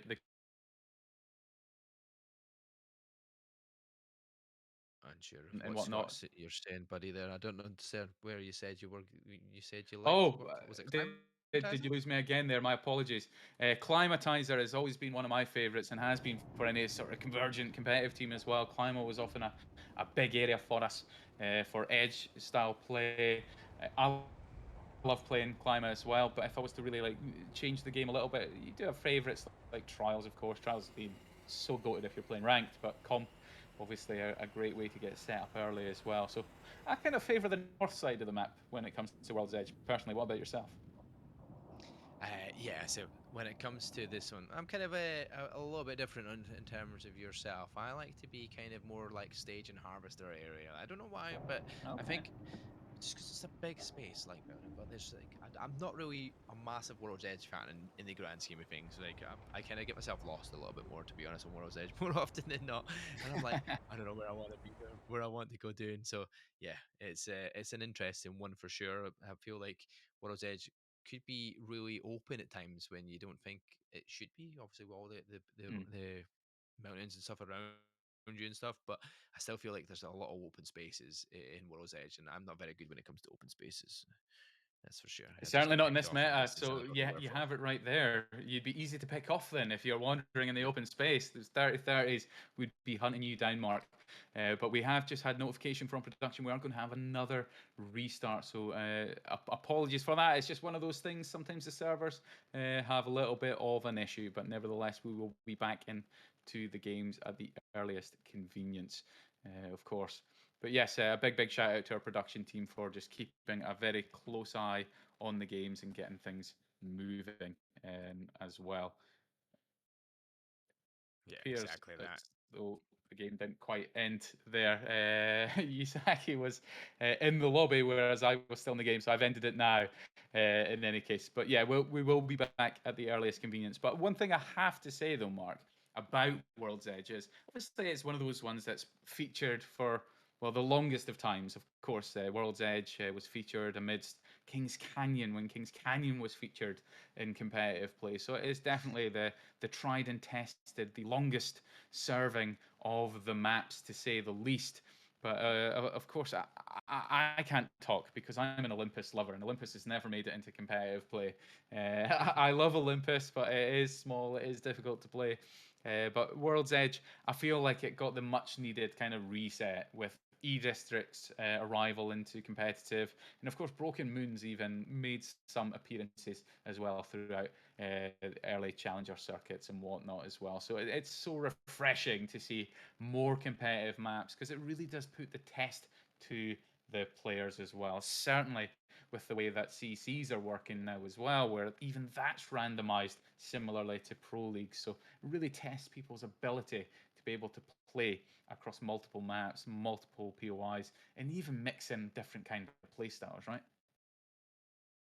Yeah, exactly that. That's the good thing about it. Is like the change of maps does always change like how people play the game as well. But the things like with Apex, like it's been around for some time, right? Even when I came back to Apex, like there when it first started off, and there was very limited legends compared to what there is now, right? And when I came back, and I Mm. was like, right, I'm going to start casting over this because this is going to be fun. I've loved watching it, but then I didn't watch it for a bit, and then I was like, wait a minute, there's so many more characters I don't even know about. Like, so I'm like, who's this legend? Who's this? And what do these do? And oh my god, I don't even know. I've not even locked that much myself because I didn't even get the chance to play myself as an unk myself. Like we said, we're already As an old unk. and got the chance to not even pick up the game to play it. But yeah, it's become a crazy thing where there's so many different changes that they keep bringing, and obviously keeping the meta changing makes for the game to be so much more interesting. And the legend bands, I think that is a class of genius. Like that is such a great thing that they Absolutely. brought out, and especially when it comes to competitive play and the fact that match point is the thing. So like with match point combining with legend bands, I mean it's the best mix of what you can ask for in a battle royale any day whatsoever. Like you've got a constantly changing opportunity where multiple teams can be fighting for win. They're not playing any of the classes that they wanted to, or the legends they wanted to play because they've all been banned. They've been playing that many games. All of a sudden, they're just this ban after ban, and you just got to adapt, right? And that's what steps out the class from other people, right? If you can play Couldn't agree one, more. two legends, fine. But if you could play all of them, if you could, you're still standing to a good stand. You know what I mean? You know every single legend inside out. Who's to say I that you're not remember going to be the best sitting in player in the world? Japan and seeing Gibby, Rampart, Newcastle teams, and it was just who built the best fortress in the best spot. So legend bands have been such a refreshing change to the game, and Yeah, moving aspiring pro players and even pro players away from those comforts, the home comforts you use in the same legends. But now, interestingly, we're having Maggie. Maggie is getting a ban. So unfortunate for our damage leaders and kill leaders who are frequent in Nate won't be Maggie happy with quite a that one. lot to be losing her as well. They'll probably switch out to the Fuse to still have that area of effect with the knuckle clusters and the ability to force people out of cover. Or indeed, Sparrow will be used in greater stead because Sparrow can do the same thing. He can tick at you from corners with that dart. It's just absolutely devastating. He's basically an assault legend, a recon legend, and a control legend all mixed in. So I'm expecting we'll see a lot of Sparrows replacing the Maggies that have moved on, if not a couple of fuses from those who are comfortable stacking the extra nades and just Yeah. detailing so much damage. But yeah, we'll get going as soon as we can. Viewers, we're just awaiting to get the final individuals back into the lobby. I believe we're just waiting for one more player, and then we will be in a position There's to always be one, able isn't it? to. There's It's always one. Pexy. Come on, Pexy. Come on. So From player to coach we're to player. Come on. Sort it out, we're, Pexy. we're going to sort that out in the meantime. We're going to head to a wee short break there, chat. We'll be back soon. So stay tuned. Will we get game 5 and 6 of World's Edge up shortly?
we go. We're We're back, back. ladies and gentlemen. We're Cooking. going to get back to the action, hopefully, just in a few more seconds as well. World's Edge will be about to commence for game number 5.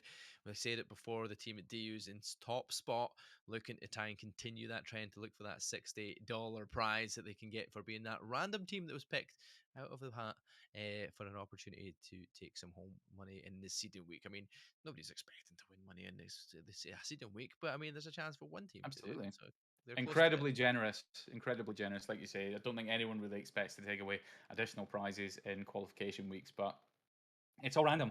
It was randomized. The teams that came out, the decision was made, and it's then just down to them. It's down to you. Hey, if you win, you get this. It's like a little gamble. We're gambling on you to win it. If you prove that you can do it, you win the prize. And what a great way to just enhance the competitiveness of the games in the early weeks. And we've seen it before, Mark. I mean, what team was going to whip out Revenant unless they were wanting to try and farm some kills like it was ranked? So it's affected some of the play. And we're actually going to see a fight break out. Launch site and Tree deciding to face off already. Could not be bothered to just loot up and go. And we're already seeing a nice little bubble fight. TLM right now. It is seemingly, I believe, a 2v1 situation. Yes, it's Orbit just trying to get out. Well. It's no, they're being griefed. No. No way, they're not going to get their prize money. Unless, of course, Orbit can get out and get reset. But with 2 individuals hot on your heels, probably just the one, to be fair, because they'll be reviving, it's not looking like a good opportunity for them. They had the RNG, they had Storm Point in their favor, but not so much on World's Edge. A quick scan there, really good. A lot of people probably didn't know you can actually hit the scan inside the building because it's an area of effect, but Orbit now having the information to know that, hey, I can actually safely get away and maybe try and get my team back. So maybe it's not over for Team New, but Scarlet Eye's also in a fight, Mark. Break it down for me. Yeah, there we go. That's one almost got completely knocked there, but Crutch managed to get back up using that lifeline support here to help them. So that's going to get them back to full, and they managed to get the knock onto OC Ness, and there's Noom Chaka as well. And now there's only going to be one more member of Amawashi to be surviving that, and I'm pretty sure that's all Amawashi can do it. Yeah, that's them eliminated. Sledge goes down next, but that's the Sab, so GSM must be close by as well. So there's going to be another fight still commencing inside the tunnel underneath, and Sabs, that's a great shot there with a piece K once again takes out Crutch. Now an opportunity. You could continue that if you're PLX. You've got Nate on the floor as well. He's another team with the Revenant once again involved and maybe looking for more kills going their way as well. But that's a challenge that they don't want to peek, and Kyler falls. This is just back and forward to getting trades, to getting knocks, to getting things. But who's going to come out on top in this overall fight? Because everybody keeps backing down and then coming back for a second guess. You got to be careful because the zone's actually pulling towards this way, like kind of western side of Harvester, so other teams are going to be at risk of third party in this, and you're starting to see utility come down right now. PLX in some trouble right now, but the fence goes down. This is something Sabs is so good at. We've seen it earlier in Storm Point, but that awareness to lock down that space, slow down the opportunity of griefing on that revive. So PLX are just going to get nicely reset, but Roadhouse right now fighting just north of where that fight was in the tunnels, facing off right now. And Roadhouse getting initial knocks, Blast and Pexi with some knocks right now on Sense. And there you have it, Futu eliminated right there and then at Landslide. And now Roadhouse are still very healthy, so PLX would have healed up themselves. But whether or not these teams are going to start fighting, they are! The Sabs goes looking for it. Revenant so low right now, very dangerous spot, needs that oversight from the team right now, and Nate manages to get out of it, popping a Phoenix right now. So Roadhouse not really capitalizing on the initial damage on Revenant there, where it's still going to remain a 3v3 situation. And again, that awareness of other teams in the area has got to be so acute right now, because Despicables are in the north, moving towards Landslide right now as a third party, so it could be a real cluster over at Landslide shortly. My God, the amount of pros are all just being a cluster up together to each other. Nate goes down. It's going to be Kyler that's going to get the right portal and get out of the way. They're back to the security of the Watson fences, but how long will it survive? The shots in the back are fantastic, but Kyler manages to get up around the stairwell. No fine well, though, that they are being chased, and unfortunately, it will go down to Aku's Peacekeeper. He'll finish that kill off as well. So an extra KP and Despicable now getting involved with that third party. This could be a good amount of teams eliminated really quickly on here on World's Edge. It's such a big map. So many teams are falling already. That was actually the third-party timing that Sabs needed to get out, because it forced a situation where Roadhouse were just having to try and defend against Despicable right now. And Sabs has gotten it out of dodge. So they may actually get a reset and make another push to get up to the top of that board. We'd seen it, team New earlier in some real trouble, but they also got a reset just for awareness. However, some of them are rocking white Evo right now as well. They're just rotating to try and get that Evo, try and get some extra points and to get reset. Meanwhile, Sabs is going all the way to Lava Fisher to try and get the reset on her teammates as well. So we're going to see a couple of resets coming in this game while other fights start to break out. We've got Team Lust breaking out in a fight over at Fragment. Yeah, exactly that. Fragment is still a wee bit away from where the zone's all pool, and funny enough, guess what? The zone pool is towards Harvester and staging area. It's really your favourites tonight, isn't it, Mark? It's just my favourite. Maybe it's just my week for season week. Maybe this is the best week for me to get involved in call. It's just like predictions. Maybe I should put the lottery on. Maybe there's an opportunity to win something there as well. Maybe, fingers crossed. Hey man, you give it a go, right? We should have had a wager ourselves, and you would have been walking away with my money, man. Let's do that next. That's a I don't know. You seem like quite a lucky guy. I don't know if I want to spend my cash, man. Yeah. Be lucky today. I won't be lucky next week. That's for sure. Yeah. Luck comes in a few spells, but never as often as he wanted to be. That's for sure. But definitely not a luck on side for Silica though, as they lose Narumu at the moment. But getting the player on the cross and trying to keep themselves alive, but through that smoke, does get lots of tags, and that's a great bit of damage done. But doesn't get the knock in that meantime. Apparently also watching from the other side on that crossing as well. So being in that They pinch made a wise situation. decision to get out. Yeah, I was struggling to understand why they were starting to rotate so wide, but it was the pressure from Team Hartley. And look how spread they are, Mark. That is confidence right there. They've all taken a spot where they're like, hey, we're going to get some easy kills here. They won't expect this to be so widespread. So fair play. And I do not blame the other team for porting out when they did, but they've managed to spot Hartley and started to nade out there as well. So it's really risky though. As much as there may only be 13 squads left at this moment in time, coming out of this area, you've got no choice but to start moving into the northeastern side, the Harvester, and it'll be so heavily watched. Teams in the snake buildings will be looking back to watch their back. So you basically have no choice but to win these fights, get the KP, and hope you can make something of it later, Mark. Yeah, exactly. Well, Hartley will fall, and Theodora and Excuse will have to have the honours of trying to survive this fight and making sure that they get the teammate back alive. But we jump aboard with Despicable now. Once again, they said they were the team chasing down Roadhouse, but Roadhouse got away from that little area, and PLX did get that reset, and it's going to be PLX that they will be facing off against now, that they've got a full reset to Sabs and Co. making their way in. We jump straight on to a fight between New and Roadhouse as well, so the team at the top of the leaderboard could well be getting finished off here as MV goes down.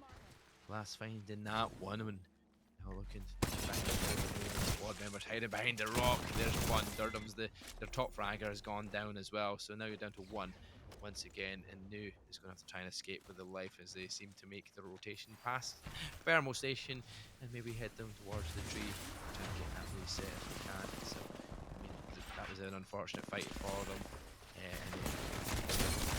PLX are now back into that fight here, where they are up against Despicable Me, and it's not working out for them. Those Sabs is going to be trying to fight for their life. But that was so quick, wasn't it? We didn't even get a chance to say that they just reset, they got their ults, they'd already popped it, slid out and did it. It's just that easy sometimes. PLX, straight back in the fight, Mark. Really impressive. Definitely, back in the fight and ready to go. We've got 11 squads still remaining, most teams of which are still heading towards that zone, right? You've got Team Hartley, who must have won that overall fight at the top of the map. Lust did get their way out as well, though. but they managed to get the call. Hartley looking for Just the as we called resets as out well, the the back. snake building net. It's just so risky. Now you've got so many teams on that snake building on the northeast. Lust are going to be facing off against Hartley in their back, against BBF top 20. It's going to be really, really difficult for teams to make something of this. Lust need to make a decision now.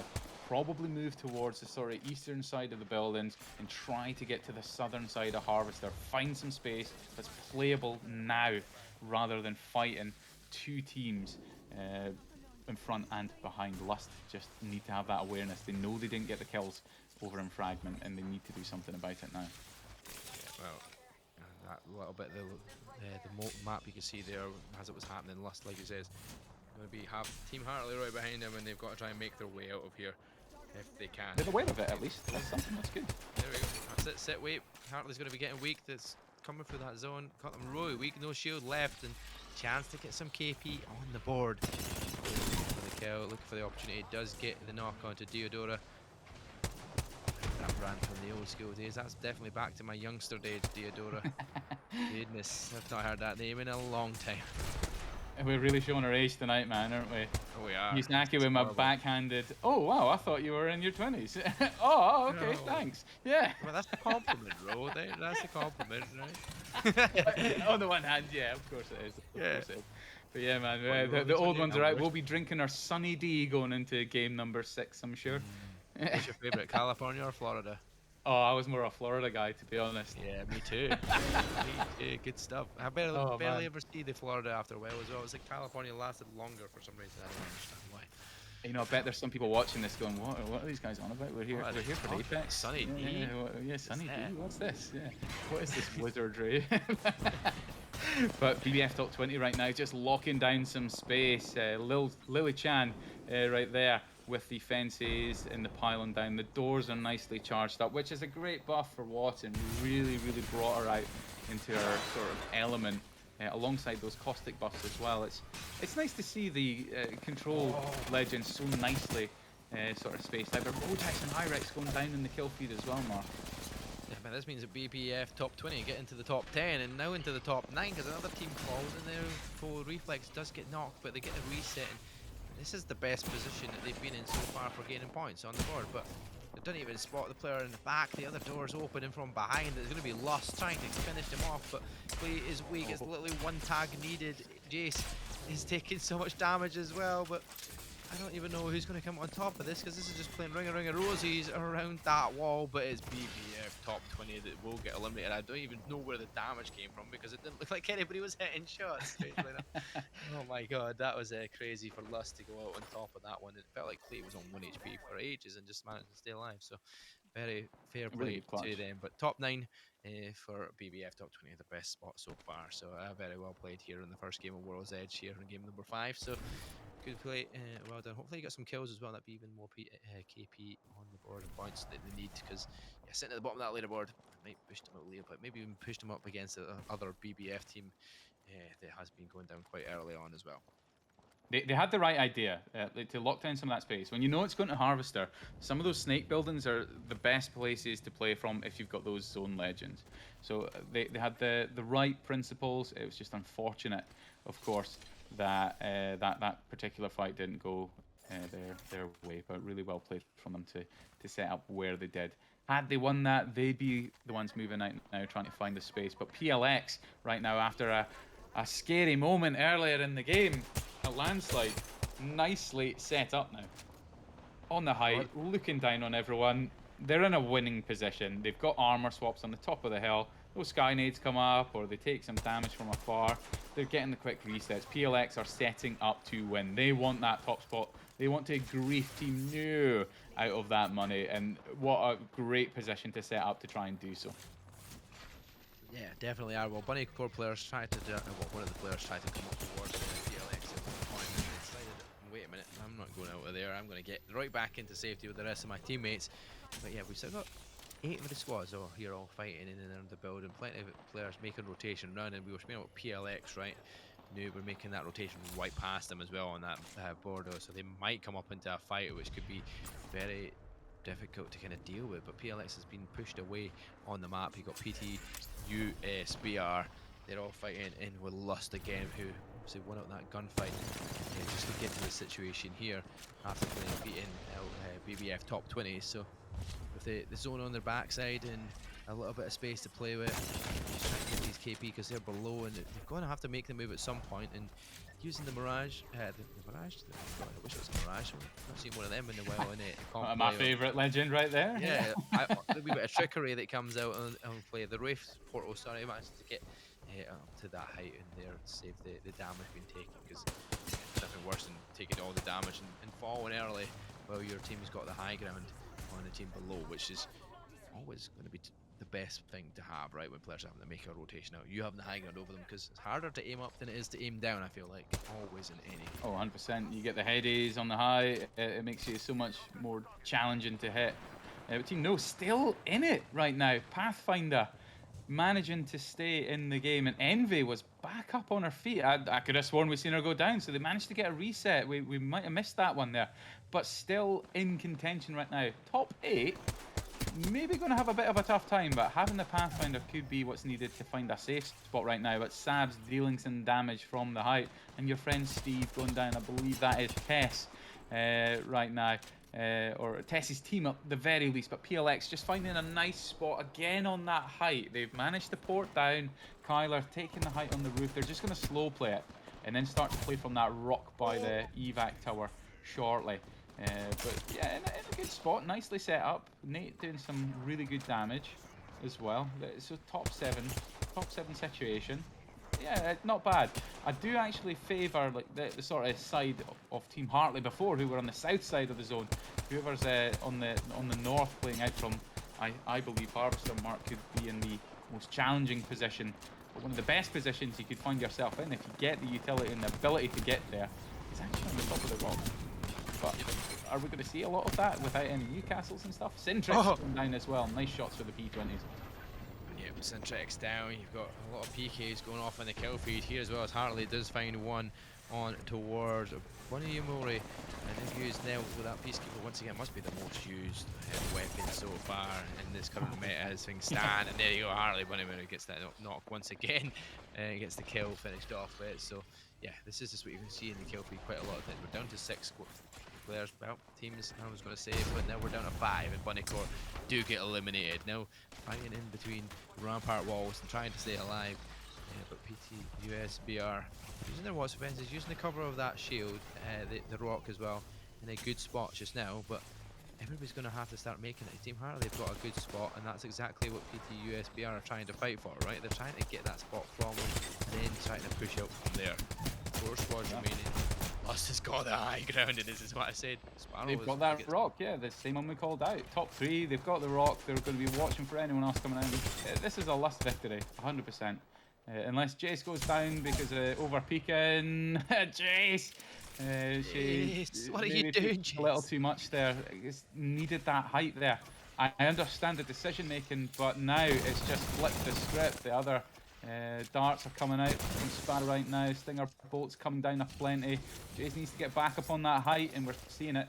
The attempt at least. If they can take control of that height and keep looking down, Lust should still win this. Yeah, exactly. You've got an individual rat player as well here for TLM, sitting around waiting for fights to go down here to at least get that second spot where these two teams fight it out between Lust and PT USBR. Because TLM, they'll be like, no one else getting involved in this yet. We'll wait until the team goes down. Chico, it's not his time. He goes down, he gets eliminated. There's no way of getting him back. So Lust have the advantage in numbers, but only for a few seconds as Jace does go down. Now the trades come back for the R99. PT USBR are eliminated. TLM will get the rat play to finish in second spot, and he's looking for the challenge to try and get the knocks. There's one player down, but it is going to be Lust in that opportunity where you said it was looking like they were going to still win it no matter what happens in this scenario, and they do just that. Lust closing out game number 5 here on World's Edge as your victory team. Fantastic game that was actually in the end. A lot of the bigger teams that we've seen getting to the very end, not making it as far as you were expecting previously in the last 4 games, but you know what? That is exactly what you needed to do if you're Lust, right? You needed a big game like that. You got a massive 26 points from that, 14 kills. That's a good game for you to push you right up that leaderboard once again. And no, they stayed there or thereabouts till the end, but as it stands, they have been pushed down from PLX. PLX will managed to get what was another great game from them, and Yeah. pushes massive score difference back up to 50 kills overall now after 5 games, and you're top of that leaderboard, and you might just slowly be losing that extra pocket money. It's still one more game, and I know for a fact they'll be bringing out that rev and going for it. And PLX, what a great demonstration of just staying calm, recognizing the threat. It started in Landslide when Despicable came in for the third party when they were fighting against Roadhouse. Managed to recognize the threat, got out.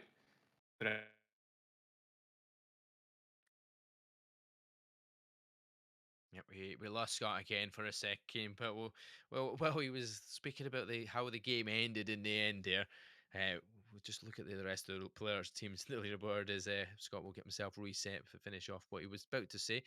He looks a bit drunk on his screen as he comes back on board, but I mean, maybe we're not. Maybe we should all be a little bit drunk and happy and enjoying things here, because we've only got one more game left to go here in this first week of season here for the Vulcan series. It's been a fantastic showing so far. Plenty of teams showing what they've got and why they're here and what they want to take part in for the next few weeks, which is going to be great Apex Legends and great moments that we're going to see constantly. Scott, what were you going to say Yeah, before you apologies. really got cut off again? Yeah, damn tech. But I was talking about how PLX had just staged it really well and rotated really, really well. And we'd called it. When they went for the height on that building in Harvester, starting with the cliff to the building, it was clear that Sabs, in her experience, was making a play for that rock, the same rock that Lust ended up winning the game from. Jace, great position, over-peaked it. Very, very lucky that the third squad was just a rat, or that could have ended up really, really hairy for Lust. But again, it's that awareness of some of these zones and the advantages of it, what you can get with that position. Sparrow's in the game, Revenant's in the game. It was either going to be a Sparrow or a Rev on that height, looking down and going for that damage from above. That rock is absolutely key in those kind of zones. And Lust made a great play because they won out. If it hadn't have been Lust that won out that fight on the northern side, it would have been PLX because they were naturally just staging closer and closer. And that is why they're currently sat at the top of the board. However, will their game be griefed as we go into the last game?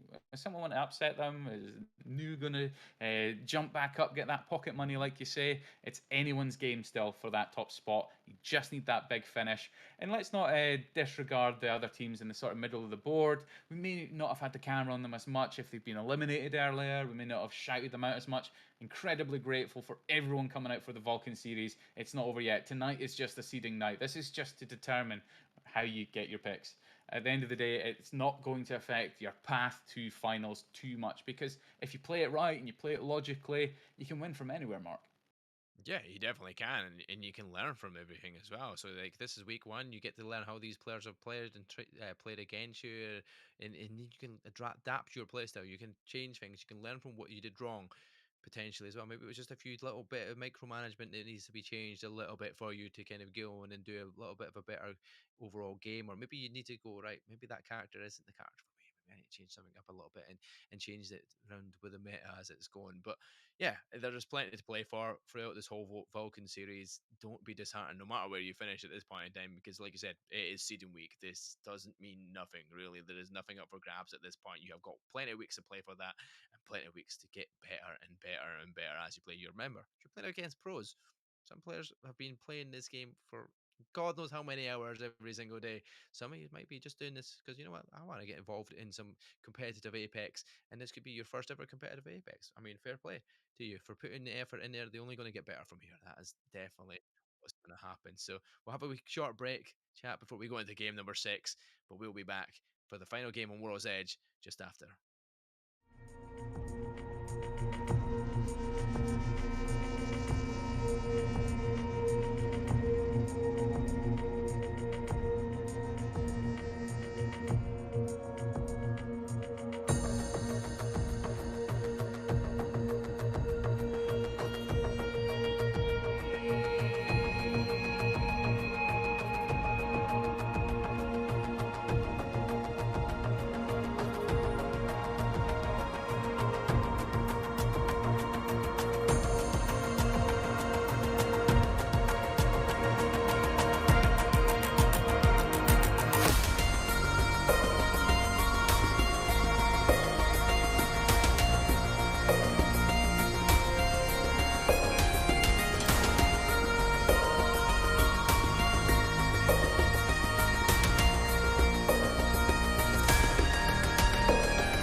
and we are back getting ready for the final game, game number 6. We're just trying to find some last-minute substitutions for Team Futu, who sadly lost their pro players. I don't know if they left in a huff or whatnot, but not good if you're watching. This is not good. Really, a real shame to see Luna just left waiting. So we're doing what we can to try and find some additional substitutions. So if, yeah, we're filling out the lobby, which is fantastic. So this is great. Really, really great to see the community coming together to make sure that the games continue in the true spirit of competitive integrity. So there we have it. But moving into our final game of the night, Mark, we've broken it down after the last one.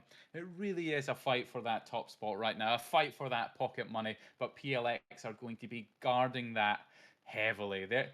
They were so confident. The way that they got that reset, went back through the same rotate way, through the landslide tunnel out towards Harvester. That fight was so clinical against Despicable, wasn't it? They popped the Revel, the PKs were going down, the initial damage was so strong. We barely even finished our sentences and it was Yeah. ready. And so this is a team that, okay, they're playing for seeding this week, and we've said that you can win from anywhere, but they're going to have the confidence of getting some of their picks for whatever maps they prefer early. There's obviously the other lobby that's ongoing right now. They're fighting to try and get some top spots as well in terms of seeding as well. It really could be a real shake-up based on the seeding, how these lobbies are going to unfold. But of course, we've got 4 weeks of competitiveness to try and get that gateway to finals. The last chance qualifier as well. It's going to be a real slugfest as we battle it out across the Vulcan Series for Celestial Cup. Yeah, it definitely is. And yeah, you were speaking about the other lobby just now. It's currently still Buckeye at top. What's first? Well, actually, it said still, but they actually boosted up to the first spot after being in second for quite some time. And then it's Katana in second spot, Scudin in third spot. So top three stayed in this top three for pretty much the majority of these games. It's just how it stood the whole time as it works its way around. But Katana still on this cusp of potentially getting their extra pocket money as well for turning up to the series. But even when it comes to like the looks of legend bands, our most recent legend band as well that we go and speak about here is going to be none other than Rafe. It's not one that you normally see very often, to be fair, especially only in the short matches of 6. Was not expecting that. I was expecting to see something a little bit more different than that, but there we go. A Rafe picked because the other side, I thought maybe a Watson was going to be banned potentially because we've seen a few of them used, but not enough of them to obviously ban it. But it's not very similar bans on the other lobby as well, other than the Wraith swap over. I think we've both got a Wraith on both sides. So, yeah, a good mix of bags here with the teams both at the same game, banning the same legend when it comes to the last game. Absolutely. And I think perfect timing there from you, Saka. It was Timing perfect from timing production for just sure. captured that lightning quick. So fantastic production as well. I just want to give a huge shout out to everyone working behind the scenes. No, yeah, all the hard working staff that we have here that have been Absolutely. doing all the work. Filling That's the just me gap. filling We in just your come along and voids. Yeah, yap, mate. Yeah, that's we're just filling in easy. your voids.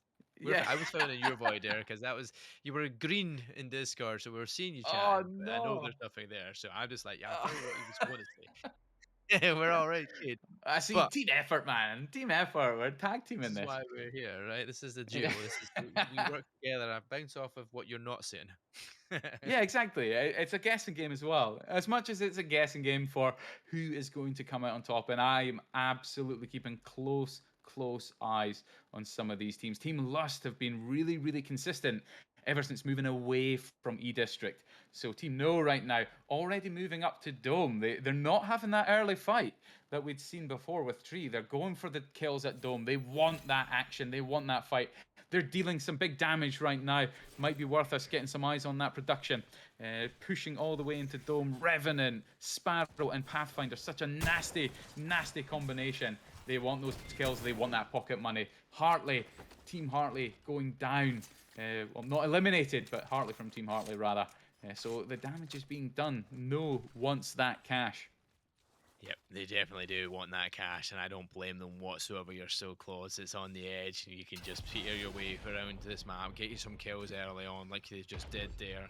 and hopefully build towards winning that. And look at that, they've been pulling out the evac tower to get a rotation in as quickly as they possibly can to get flying across that map to look for even more kills and maybe even more chances to get any more points on that board, because everything matters now at this point for them, because you know what, they're guaranteed to be in that top 10 spot. They don't have to worry about that. Their only goal now is winning. This is it, winning that money. That's what they want. Absolutely. So definitely one to keep an eye on right now. They've gone all the way to that shotgun spot. Clever move there from Envy. Swap to the Mozam, get the purple bolt, go back to the PK. So Envy's setting up nicely on Revenant. So nicely kitted out with the loot as well. They may only still be on white, but they've got the utility and the loot to be able to do some damage. Just switching out to Lava Siphon as well now. Exactly. There we go. This is it. Well, you can surely see that just over to the left-hand side of their scope. They would have seen that player rotating around, so they're going to get some information and pass that on to the teammates of Bray and Chico and start to follow up the rest of that team. Looking also, if you're Pit USBR, you would be happy because you've had a really good game in that last lobby. You want to try and continue that trend. Total of 8 kills going into it last time, finishing first spot. I mean, you can't grumble at that. Meanwhile, Silly too, they didn't have as good a game as they would have hoped to last time. They were going out pretty damn early. They earned 1 point, but that was about it. But now they're looking to get some kills early on here, and this is a chance to finish that one off. The PK coming in, and it's just one more player remaining, and they're hiding behind that shield wall, but not for long. Futu is eliminated, and Syntex will follow straight afterwards. Another fight here from PLX. Well, they're getting aggressive. They want to stay on top of that leaderboard just to prove how much they are willing to put up that fight up against Scarlet Eyes, and they will eliminate them. That's them out of the lobby, and already we've lost so many teams. 4 player teams all heaven in gone that building. in 6 death boxes in that one building, so it was obviously a perfectly timed third party. But it's like you say, Mark, it's the last game. Funny Core about to be eliminated as well. Can Catgirl pull it out of the bag? No, unfortunately. Amawashi staying in the game. Seer. Definitely one of my least favorite legends. Going on? Yeah, I still have PTSD from the days of casting and watching people just looking through walls with heartbeats. It was incredibly boring, but Roadhouse now getting involved in the action. 12 squads remain, round 1 closing. It is that point of the night, like you pointed out there, Mark. People are just wanting to get aggressive. They're getting tired, they're getting ready, or they're just fully sending it to try and accumulate as many points as they can. And Roadhouse, Aku, just sliding out of danger there, responding with the bang ult right now, getting ready to fight in this no-name area right now. Pexi with a wingman, I feel, and I nearly said it in the earlier game, it's a choice, but fair play. If you're confident and you can take a wingman, why not? You know, 100%, you can get the skill pierce on 100%. it. Pure skill weapon, look at that. Oh, Nice the shot there shots for the as crack. well. Beautiful. Beautiful from Pepsi. Irex. Irex being eliminated as well. 11 squads remain, but Despicable are in on the action. They've got Revtain, Octane, Revenant, and Pathfinder. Huge damage. Roadhouse, it's feeling very Patrick Swayze right now in terms of this fight, and it's so sluggish. And Roadhouse, That's the end of the road for them, man. Beautiful. Yeah, this is it. Like, this is just crazy, chaotic. Top 10 squads remaining. The round 1 ring has not even closed, and we are only down to 10 squads remaining. It is an aggressive one. New, we're down to 2 members as well, so that's not good for their chance to go on and win this position. But I've just said it again. This is some players' bread and butter, right? Is it just full-on aggressive play, right? That is some people, they just live and breathe for this sort of stuff, and that's what you were seeing there from Despicable. They were like, get this Octane out, I'm just going to run it down. Our observers are doing such a good job just getting from fight to fight to fight, and probably just have the map open somewhere, just looking at whatever's popping off. Guru now with another knock, so Despicable getting back in the action right now. Octane ready and willing to send it. Nice knock, they're sending it. Thermite's going down, clear the smoke out. And there you have it. The PK is fully charged for another swing. It's just absolute chaos. We are speedrunning World's Edge tonight. As if, hey, we've got other places to be, seemingly. We just don't want the games to continue. So fair play to our teams just sending it right now, Mark. Oh yeah, 100%. It is absolute chaos.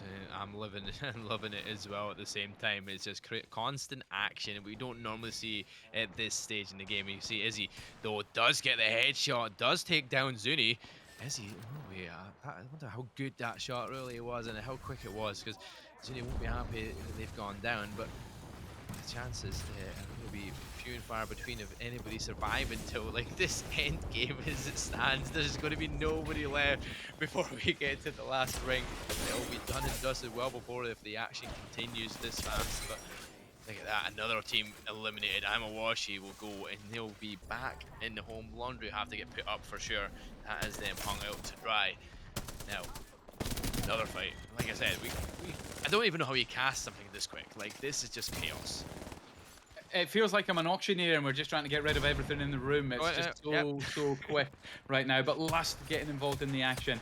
And the thing is, they're all so far away from zone right now that they've got no choice but to do the damage and walk in with the zone at their back. But Lust, some nice shots there coming down from Jace to do the damage, get that knock, get the kill. And hey, 9 squads remain and it's only round 2. I'm not even anticipating an end game, to be honest. I think we're going to get to round 5 and it's going to be over. You think you're getting as far as round 5 at this point? BBF gets well, eliminated, so we're into 8 squads remaining. We have someone will be hiding. There'll be a hiding at some point. Oh, this is crazy. TLM is taking a fight as well. Taylor goes down though, and it's going to be Bob the Minion, so it's going to be Despicable. They're going to be inside the building and looking to try and win out this fight if they possibly can. They're going to get the finish off the kills here at Despicable, but it's only be Kevin the Minion remaining. I think go on, Kevin. Survive. Let the games continue. Just that little bit longer. Just another minute. Sure. We've not casted enough tonight, Kevin. It's on you, mate. It's on you to keep the games going. But yeah, 8 squads remain. And as we start to close out our final game of seeding for Lobby 1, teams obviously feeling that impatience, wanting that final push. And Team Hartley actually managed to get Hartley back. So Path is back in action. Was on that white Evo before, so they're slowly clawing it back. So much respect to them. PLX locking down right now, wanting to retain that top spot. And Kyler just sends it right now, just doesn't care. Zips in with Path, takes care of the lifeline. The perfect legend to take out in this situation. Is it going to be a 1-3? Oh, it's going to be a 1-3 situation there. But almost done it all himself. nicely backing up there from Sabs as well. So really well played. You know what? It's going to be between Team New and PLX at this rate because it's going to be down to kills. Placement is not going to be that big an issue. It's going to be the kills that's going to be the tipping point unless PLX go out, well, next, of course. So, yeah fair play. Lust moving in now. 7 squad remain mark is getting crazy. Yeah, the best way to be is be the aggressor at this point in time, it seems. It's all about the kills and the aggressiveness. Let's try to make that rotation. Noob is starting to take shots. Whoa, they made that rotation, but let's survive all the shots and get into the building.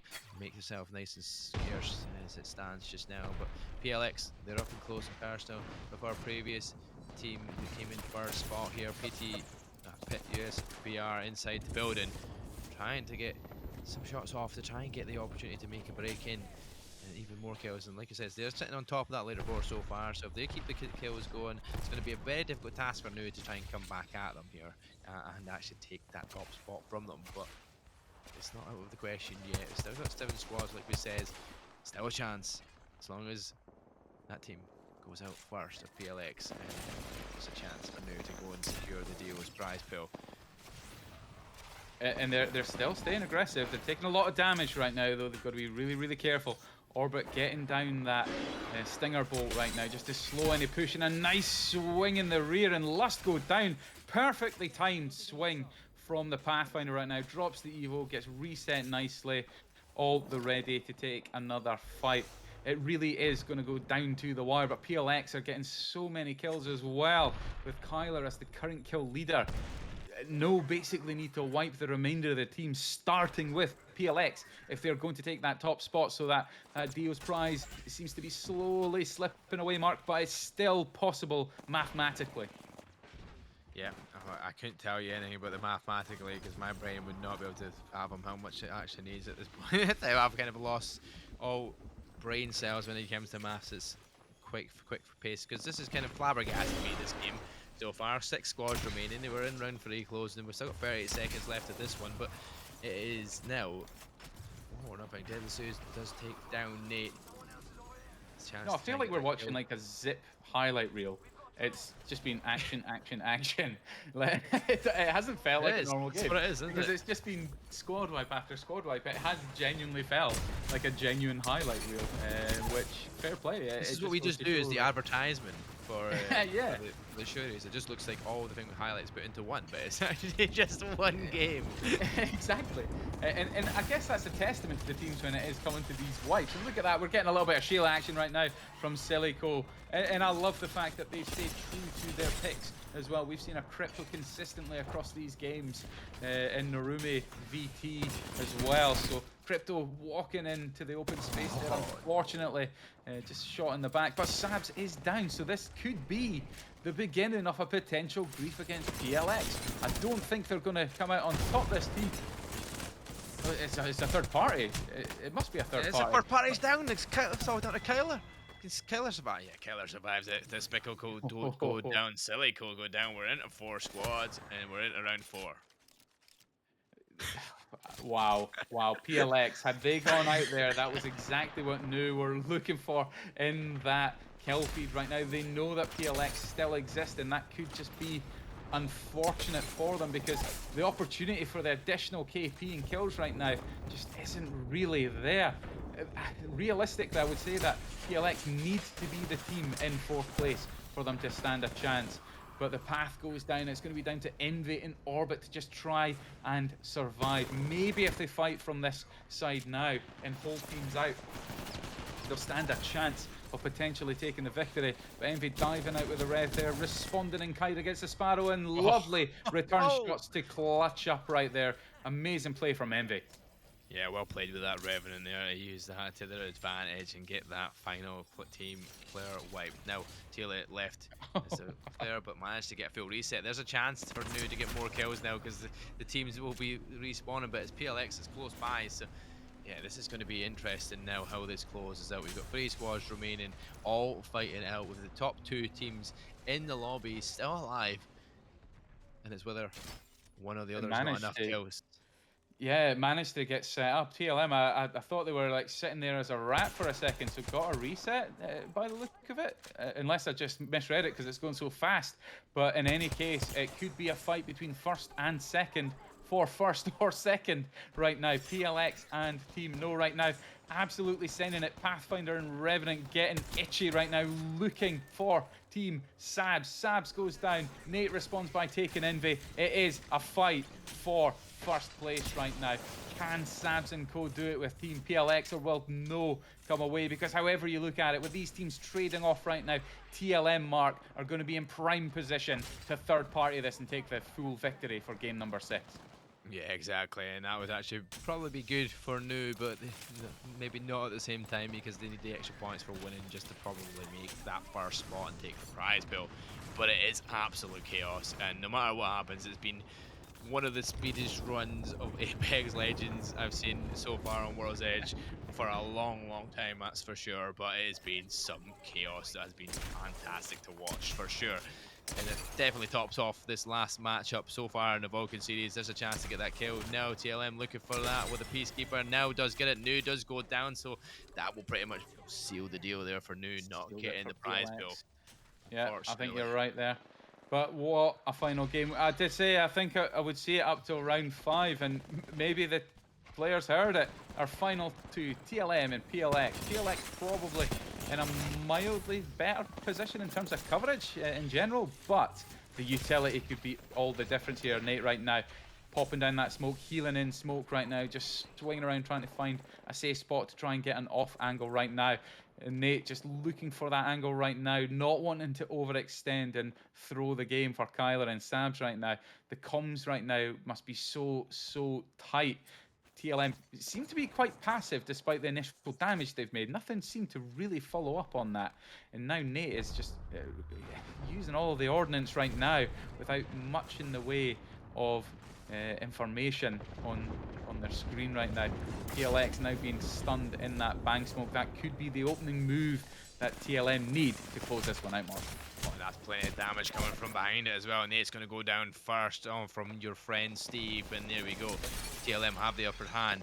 Nate though is going to be him down. Sorry, Sab's going to have to come up with that big peacekeeper shot. Does do Wow. so, but they will fall now. One versus, is it 1v1? Am I witnessing this? Is this a I believe it 1v1? is. I believe it is It a is? 1v1. It is Oh, he's between going for the Kyla. res as well. Oh Oh, does no, TLM TLM win come it! out on top? Oh my. Unbelievable. 1v1 till Sabs the with those end. Round shots, 5. man. Oh my goodness. Incredible shots on that Sparrow from Sabs, even through the smoke right there. But TLM come out on top right there. Strawberries and cream calzone, eh? And your French Steve? Yeah. It's an Taylor interesting one. on with the win there. I think I believe that's Tess's team right there. Really, really great job from them there to come out on top. Fantastic games tonight. It really was a speed run there, Mark. That speed run of World's Edge. Our teams clearly getting quite tired into the night. We had a couple of restarts and breaks, but in any case, a massive, massive shout out to the production team of Celestial Cup and the Vulcan Series. It's an honour to be here, and what a game to close out, Mark. Yeah, what a fantastic game I closed it out on. So much action. We couldn't keep our eyes off of it. It was just constant one for one, team wipe after team wipe after team wipe after team wipe. Before you know it, we were into round 5 and nobody left. And we're game is sorted really, really quickly in the end. But PLX come out on top overall in the scoreboard. That's the overall. Is that the updated? I don't think that's the updated one actually. I think that's slightly further behind for a second. We on the one that's on Overstuff for myself. Yeah, PLX still are on in charge of 14 points. The gap difference from that game from New. So yeah, there's quite a lot of work to do still for New. Really, in the grand scheme of things, they did need PLX to go and at least like 6th spot potentially and not get a few of the extra kills as they got at the end there to stop that happening, and New obviously going on to win it, but unfortunately nobody gets that DU prize. There goes, the scores do get updated on the screen as we see it there, and yeah, that's a 10 kills difference. That's a big difference, but yeah, placement points have been good for New, but overall PLX have just been dominant on that kills department, and overall pretty much kind of a little bit more consistent in their placement points probably as well. So a very good series, a very good lobby for sure. And you know what? I am looking forward to week 2 already after that. Well, week one, because this was just placement. So Well, a yeah, massive shout week out to 1. the teams Sorry. because what Yeah. a way to just sort of dust off and get ready for the action, right? They warmed up, they got going, and team. No, it seemed that they just woke up after they were announced as the team to get that special prize. But looking at the board, there's still a lot of relatively high scoring teams there, where there could be some real shakeups come the actual seeding and competitive weeks. And a little shout out to the ones at the bottom because you know what? Do not be disheartened at the fact that you don't have any kills if you're in 16th or 17th because you know what? Sometimes that's just the way competitive Apex goes. It's the way that the RNG goes. You just don't luck out. You get griefed a little bit. But in any case, it was only a placement week. You hit a reset button, you go again, and you get ready to lock in for week 1 of this competition. But Nate out on top with 24 kills as the Wow. kill leader for Lobby 1 as well. Rocking that Maggie for most of the night until, of course, banned. But seeing Revenant sneaking in at the end there as well. Really well played from all of these players who made it onto these leaderboards, Mark. Yeah, 100%. Definitely good to see your names all pop up there. A big wide range of legend selections as well. You do see some very strange ones in there as well. A few seers, the Revenant being picked up as well was good. You seen a Gibby as well from Envy as well in the end. But yeah, it has been great to see all the variations that have been brought out. Some players that managed to stick to their guns the whole time and just have that one character or two characters throughout the whole tournament sometimes could make it very interesting. But it's been what I would say that's the second lobby there as well that you can see on your screens. There's Yeah, Kitana, wow. the Alliance squad finishing in first spot after what was their opportunity to get the points as well for the DU prize, and they just couldn't close out on that one either. So they're close, but they're not far away from getting that extra bonus points, but well, the bonus money, should we say? But you're seeing all the pro players; they're definitely like helping their sides along there as well, because you're at the top of the kills there on terms of that. And I don't know who that is. It's top I don't know who's PA. up Oh, top because they've obviously got effect. some It's a effect. different language or something. It's effect. Okay, fair enough. Well, Yes, it's as we should expect, right? But yeah, yeah. what an incredible turnout, because that lobby, it felt like, although there was a few front runners, again, the middle of that lobby was very balanced in terms of score. So I really do think that as we start to progress into the Vulcan Series, we're going to see a lot of those teams really struggling to battle for those final spots. There might be a couple of teams that are clear front runners, or favourites as it may be, to at least make it to the final lobby. But that's the beauty of Apex. Nothing is over until it is over. All you need is that one big game, or certainly if it was a match point format, like you need that win to be able to take it all. Apex can just change like that. One game, two games, it's never over until it's over. So to every single competitor out here tonight, even if it wasn't your night, trust us when we say it could be your night next week. Exactly, exactly. That is a definite thing for sure. Never give up is the statement of the evening. Never give up your opportunity to play and compete at the level that you want to compete. You can always get better. That's all you're going to do. The more and more you do it, the more and more you're going to get better. You're going to get further on in this and learn from what you've done previously. So let's wrap it up there, though, because it's been a fantastic 6 matches here in our seeding week. We'll be back again, same time, same place next week, but it'll be the start of the full series here, where we're going to have 2 lobbies once again running. You're going to have our main lobby where it's the 2 top 10s from lobby 1 and lobby 2 going into the main lobby, and then the bottom 10 from both teams, both lobbies, sorry, will go into the second lobby. And yeah, they'll be then competing to try and fight towards that main lobby or to stay in the main lobby pretty much for the next couple of weeks. It's going to be fantastic to see. So many pro players will be battling out against one another once again alongside their female competitors that are all fantastic players as well, and it's been great to watch. Well, Scott, any final words before we close out? There was obviously some gaps in some of those lobbies. So if you've watched tonight and you think, hey, I could get a squad together for this, or just jump into the Discord, maybe use some of the LFT channels, get to know some of the people looking for a team, come fill out these lobbies. Let's get a full stack going, because this is an excellent series to help fill that gap up until Sapporo when it's champ. So a massive shout out to you, Saki, and the team for putting this together. And it's been a pleasure. My apologies for the technical issues, but nevertheless, I should have some new tech soon, where at least if I'm going to be one of the ones in front of the camera, those instances should lessen. But a massive shout out to everyone behind the scenes, and most of all to every single competitor that came out tonight, because without you guys, it's not possible. So thank you all. Take care. Yeah, take care. Have a good weekend, Kuma.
TSM on the precipice, surely they're going to take the win, unless it's a massive massive moment from this last player. I don't even know who they are. It's crazy, but TSM finds their own business and comes through such a tight end game as victorious.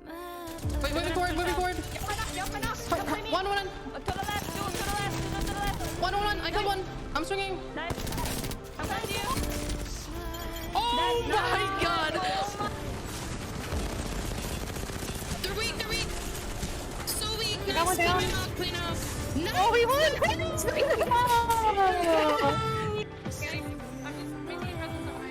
They're resing her. I'm gonna go down there if you can. We have to push this. I'm pushing this. One left. Dead. You're good. No, he's not off. You win it, baby. Please. You win it. Let's go! So much better.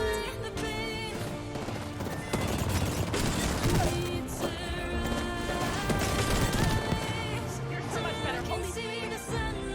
Not one. We're good. One fight. Apple two. Dead. Oh my god, let me go. Oh my Watch him turret. Bring his cracked. Get aggressive. 100 on cat. Bring one. I killed one. One more. Last one. That's the last one. Nice. Getting us smoke. Swing out. I killed one.